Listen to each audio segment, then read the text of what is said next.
നമസ്കാരം, ഞാൻ ബൈജു നായർ. നമ്മുടെ ചാനലിലേക്ക് സ്വാഗതം. വിദേശ വിദ്യാഭ്യാസ രംഗത്ത് നിരന്തരമായ മാറ്റങ്ങളാണ്. നമ്മൾ സാധാരണഗതിയിൽ കേട്ടുകൊണ്ടിരുന്ന ചില ഡെസ്റ്റിനേഷൻസിൽ നിന്നും വ്യത്യസ്തമായിട്ട് പുതിയ ഡെസ്റ്റിനേഷൻസിലേക്ക് കുട്ടികൾ പോകുന്നത് നമ്മൾ എപ്പോഴും കാണുന്നുണ്ട്. അപ്പോൾ നമ്മൾ നിരന്തരമായിട്ട് അത്തരം വീഡിയോകൾ ചെയ്യുന്നുണ്ട്. അതായത് ഓരോ 3-4 മാസം കൂടുമ്പോൾ പോലും മാറ്റങ്ങൾ വരുന്നുണ്ട് വിദേശ വിദ്യാഭ്യാസത്തിൻ്റെ കാര്യത്തിലുള്ള പല നോംസിൻ്റെ കാര്യത്തിൽ. അപ്പോൾ ഏതൊക്കെയാണ് പുതിയ ഡെസ്റ്റിനേഷൻസ്, എന്തൊക്കെയാണ് അവിടെ പോകാൻ വേണ്ടി നമ്മൾ ചെയ്യേണ്ട കാര്യങ്ങൾ, അത്തരം കാര്യങ്ങളെപ്പറ്റി ചോദിച്ച് മനസ്സിലാക്കാൻ വേണ്ടി പതിവ് പോലെ നമ്മളോട് ഉള്ളത് ഫെയർ ഫ്യൂച്ചർ സ്റ്റഡി അബ്രോഡിൻ്റെ സാരഥി ഡോക്ടർ രാജാണ്. നമസ്കാരം വൈചേട്ടൻ. അപ്പോൾ നമുക്കിന്ന് ചോദിച്ച് മനസ്സിലാക്കാനുള്ളത് അത്തരം ചില കാര്യങ്ങളാണ്. ഇപ്പോൾ ഞാൻ കഴിഞ്ഞ ദിവസം രാജനോട് സംസാരിച്ചപ്പോൾ പറയുണ്ടായി, നേരത്തെ ബിഗ് 4 എന്നായിരുന്നു ഒരു സ്ഥിരമായി കുട്ടികൾ പോകുന്ന രാജ്യങ്ങളെ വിളിച്ചിരുന്ന പേര്. അത് US, കാനഡ, UK, പിന്നെ ഓസ്ട്രേലിയ 4 ബിഗ് 4. പക്ഷേ ഇപ്പോൾ അത് മാറിയിട്ട് ബിഗ് 10 എത്തിയിരിക്കുകയാണ്. കൂടുതൽ 6 രാജ്യങ്ങൾ കൂടുതലായിട്ട് അതിലേക്ക് ആഡ് ചെയ്യപ്പെട്ടിരിക്കുന്നു. അപ്പോൾ അത്തരം കാര്യങ്ങൾ ചോദിക്കുക. അതോടൊപ്പം തന്നെ ലോക ചരിത്രത്തിൽ ആദ്യമാണെന്ന് എനിക്ക് തോന്നുന്നു ഇങ്ങനെ ഒരു പുതിയ സംവിധാനം ഫെയർ ഫ്യൂച്ചർ കൊണ്ടുവരികയാണ്. അതായത് നിങ്ങളെ തേടി കൗൺസിലേഴ്സ് നിങ്ങളുടെ അടുത്തേക്ക് എത്തുന്നൊരു സംവിധാനം. അതിനുവേണ്ടി കൗൺസിലിംഗ് ഓൺ വീൽസ് എന്ന് പറയുന്ന ഒരു ബസ് തന്നെ തയ്യാറായിട്ടുണ്ട്, അല്ലേ? അപ്പം നമുക്ക് കോളേജുകളിലോ അല്ലെങ്കിൽ യൂണിവേഴ്സിറ്റികളിലോ ഒക്കെ വേണമെങ്കിൽ അങ്ങോട്ട് ചെന്ന് നിങ്ങൾ വിദേശ വിദ്യാഭ്യാസത്തെ പറ്റി പറഞ്ഞ് മനസ്സിലാക്കി കൊടുക്കുകയും അല്ലെ കുട്ടികൾക്ക് കൗൺസിലിംഗ് കൊടുക്കുകയും ചെയ്യും. അപ്പോൾ അതിലേക്ക് നമുക്ക് പിന്നീട് വരാം. അപ്പോൾ നമ്മൾ തുടക്കത്തിൽ പറഞ്ഞ പോലെ ബിഗ് 4 കൺട്രീസിൽ നിന്നും ബിഗ് 10 കൺട്രീസിലേക്ക് ഇപ്പോൾ എത്തിയിരിക്കുകയാണല്ലോ. അപ്പോൾ ഇപ്പോൾ ഈ പറഞ്ഞ 4 കഴിഞ്ഞിട്ടുള്ള 6 രാജ്യങ്ങളിലേക്കാണ് പ്രധാനമായിട്ടും കുട്ടികൾ പോകുന്നത്. കുട്ടികളെ സംബന്ധിച്ചിടത്തോളം നേരത്തെ അവർ ഒരുപക്ഷെ ചിന്തിച്ചിട്ടില്ലായിരുന്ന പുതിയ കുറച്ച് രാജ്യങ്ങളാണ് ഇപ്പോൾ ഈ ബിഗ് 10 എന്ന് പറയുമ്പോഴത്തേക്കും നമുക്ക് പറയേണ്ടി വരിക. അതായത് ഇപ്പോൾ ജർമ്മനി, ഫ്രാൻസ്, അയർലൻഡ്, ന്യൂസിലൻഡ് പോലുള്ള രാജ്യങ്ങളിലേക്കും ഇപ്പം ഇൻ്റർനാഷണൽ സ്റ്റുഡൻറ്റ് വിസയിൽ ധാരാളം കുട്ടികളെ ആ രാജ്യം ഇപ്പോൾ വെൽക്കം ചെയ്യുന്നൊരു സിറ്റുവേഷൻ വരികയും മറ്റും വന്നതോടുകൂടിയാണ് കുട്ടികളുടെ ശ്രദ്ധ നേരത്തെ ബിഗ് 4 എന്ന് മാറിയിട്ട് ഈ ഒരു ബിഗ് 10 എന്ന് പറയുന്ന ഒരു വൈഡ് പ്ലാറ്റ്ഫോം ഇപ്പം അവർക്ക് മുന്നിൽ തുറന്നു വന്നിരിക്കുകയാണ്. അപ്പോൾ നമ്മളൊരു രാജ്യം പഠിക്കാൻ പോകാൻ വേണ്ടി തിരഞ്ഞെടുക്കുമ്പോൾ എന്തൊക്കെയാണ് ശ്രദ്ധിക്കേണ്ട കാര്യങ്ങൾ? എന്തൊക്കെയാണ്? പ്രധാനമായിട്ടും 4 കാര്യങ്ങളാണ് ഒരു വിദേശ വിദ്യാഭ്യാസത്തിന് പോകാനായിട്ട് ഉദ്ദേശിക്കുന്ന ഒരു സ്റ്റുഡൻറ്റിനോ അല്ലെങ്കിൽ കുട്ടിയെ അയക്കാൻ ഉദ്ദേശിക്കുന്ന ഒരു പേരൻറ്റിനെ സംബന്ധിച്ചിടത്തോളം അവർ ശ്രദ്ധിക്കേണ്ടത്. അതിൽ ഏറ്റവും പ്രധാനപ്പെട്ട കാര്യം അഫോർഡബിലിറ്റിയാണ്. അഫോർഡബിലിറ്റി ഇൻ ദ സെൻസ് എന്ന് പറഞ്ഞാൽ ഇപ്പോൾ US കേസിലും അല്ലെങ്കിൽ ഓസ്ട്രേലിയയിലൊക്കെ ഉള്ള ഒരു യൂണിവേഴ്സിറ്റി അല്ലെങ്കിൽ നേരത്തെ ഞാൻ പറഞ്ഞ പോലെ മറ്റേതെങ്കിലും രാജ്യത്തുള്ള ഒരു യൂണിവേഴ്സിറ്റി പഠിക്കാൻ പോകുമ്പോൾ ആദ്യം ആ പെർട്ടിക്കുലർ യൂണിവേഴ്സിറ്റിയിൽ ആ പ്രോഗ്രാമിന് വരുന്ന ട്യൂഷൻ ഫീസ് ഇവർക്ക് അഫോർഡ് ചെയ്യാൻ പറ്റുന്ന തലത്തിലുള്ളതാണോ എന്നുള്ളത് ആദ്യമേ അവർ മനസ്സിലാക്കിയിരിക്കണം. പലപ്പോഴും കുട്ടികൾക്കും മറ്റും തെറ്റുപറ്റുന്നത് അവിടെയാണ്. രണ്ടാമത്തെ കാര്യം എലിജിബിലിറ്റിയാണ്. എലിജിബിലിറ്റി എന്ന് പറയുമ്പോഴത്തേക്കും ഇപ്പം പല കുട്ടികളും വന്നിട്ട് ലോകത്തിലെ ഏറ്റവും ഹൈലി റാങ്ക്ഡ് ആയിട്ടുള്ള യൂണിവേഴ്സിറ്റി പഠിക്കണം എന്നുള്ള അവരുടെ ഒരു ആഗ്രഹമാണ്. ഇപ്പോൾ US ivy league, then UK Russells university, ഓസ്ട്രേലിയയിലാണെങ്കിലും വളരെ ടോപ്പ് റാങ്ക്ഡ് ആയിട്ടുള്ള യൂണിവേഴ്സിറ്റീസും മറ്റുമുള്ളപ്പോൾ ആ പെർട്ടിക്കുലർ യൂണിവേഴ്സിറ്റി പഠിക്കണം എന്നുണ്ടെങ്കിൽ അതിന് തക്ക രീതിയിലുള്ള അക്കാഡമിക് ബാക്ക്ഗ്രൗണ്ട് അവർക്കുണ്ടോ ഇല്ലയോ എന്നുള്ളത് വളരെ വ്യക്തമായിട്ട് മനസ്സിലാക്കിയതിന് ശേഷം മാത്രമേ ഒരു ആപ്ലിക്കേഷൻ പ്രോസസ്സിങ്ങിലേക്ക് അവരെത്താവുള്ളൂ. അല്ലെങ്കിൽ എന്താ പറ്റുമെന്ന് പറഞ്ഞാൽ ഈ അഡ്മിഷൻ എലിജിബിലിറ്റി ക്രൈറ്റീരിയ ഇവർക്ക് മീറ്റ് ചെയ്യാത്ത രീതിയിലുള്ളൊരു സ്റ്റുഡൻ്റ് ആണെങ്കിൽ ഇത് മനസ്സിലാക്കുന്നത് ചിലപ്പം ഒരുപാട് അഡ്മിഷൻ പ്രോസസ്സിങ്ങിൻ്റെ ഏറ്റവും ഒടുവിലാകുമ്പോൾ അവരുടെ സമയം നഷ്ടപ്പെടുക, അതിനുവേണ്ടി വരുന്ന പണച്ചെലവ്, ഇങ്ങനെയുള്ള കാര്യങ്ങളുണ്ടാകും. പിന്നെ അടുത്തതായിട്ട് എപ്പോഴും വിദേശ വിദ്യാഭ്യാസത്തിന് പോകുന്ന കുട്ടികളിൽ ഇപ്പോൾ പൊതുവേ കണ്ടുവരുന്നൊരു കാര്യം, മിക്കവാറും കുട്ടികൾ അവിടെ ഒരു കോഴ്സ് കഴിഞ്ഞ ശേഷം അവിടെ തന്നെ ഒരു എംപ്ലോയ്മെൻറ്റിലേക്കും സബ്സിക്വൻ്റ് ആയിട്ട് അവർക്കൊരു സെറ്റിൽമെൻറ്റ് ഓപ്ഷനും കൂടെ അവർ നോക്കുന്നവരാണെങ്കിൽ ഇപ്പോൾ പല രാജ്യങ്ങളിലും PR ഫ്രണ്ട്ലി ആയിട്ടുള്ള സ്റ്റഡി അബ്രോഡ് ഡെസ്റ്റിനേഷൻസും ഉണ്ട്, അങ്ങനെ അല്ലാത്ത രാജ്യങ്ങളും ഉണ്ട്. അപ്പോൾ അവർക്ക് പഠിക്കാൻ മാത്രം ഉദ്ദേശിച്ചിട്ട് അവിടെ പോകുന്നു, പഠനശേഷം അവർക്ക് ഇന്ത്യയിലേക്ക് മടങ്ങി വന്നിട്ട് ഇവിടെ ആ ക്വാളിഫിക്കേഷൻ കൊണ്ടൊരു ബെറ്റർ കരിയർ ഡെവലപ്പ് ചെയ്യാൻ ഉദ്ദേശിക്കുന്നവരാണെങ്കിൽ അവർക്ക് അങ്ങനെയുള്ള രാജ്യങ്ങൾ ചൂസ് ചെയ്യുന്നുണ്ട്, കുഴപ്പമില്ല. അതായത് PR ഫ്രണ്ട്ലി അല്ലാത്ത രാജ്യങ്ങൾ. നേരെ മറിച്ച് അവർക്ക് അവിടെ പഠിക്കാൻ പോകണം, പഠിച്ച ശേഷം അവിടെ തന്നെ ഒരു എംപ്ലോയ്മെൻറ്റ് കിട്ടാനുള്ളൊരു സാധ്യത, തന്നെ ആ രാജ്യത്തൊരു പെർമനൻറ്റ് സെറ്റിൽമെൻറ്റ് വിത്ത് ഫാമിലിയും കൂടെ ആയിട്ട് സെറ്റിൽ ചെയ്യാൻ പറ്റുന്ന രീതിയിലുള്ള ഇമിഗ്രേഷൻ സപ്പോർട്ടീവായിട്ടുള്ള രാജ്യങ്ങളുണ്ടോ എന്നുള്ളത് അവരുടെ ഒരു ബക്കറ്റ് ലിസ്റ്റിനകത്ത് നോക്കിയിട്ട് മനസ്സിലാക്കിയിട്ട് വേണം സെറ്റിൽമെൻറ്റ് ഉദ്ദേശിക്കുന്ന കുട്ടികളാണെങ്കിൽ ഒരു രാജ്യം സെലക്ട് ചെയ്യാനായിട്ട്. അല്ലെങ്കിൽ ചിലപ്പോൾ അവർക്ക് ഉദ്ദേശിക്കുന്ന പോലെ ഒരു PR അത്ര എളുപ്പം ചിലപ്പോൾ കിട്ടിയില്ല എന്ന് വരും, മടങ്ങി വരേണ്ടതായിട്ടുള്ള സിറ്റുവേഷൻ പോലും ചിലപ്പോൾ വന്നു എന്ന് വരാം. അടുത്തായിട്ട് ശ്രദ്ധിക്കേണ്ട കാര്യം സേഫ്റ്റിയാണ്. അത് ഇപ്പോഴത്തെ ഒരു കാലത്ത് ഏറ്റവും അതെ.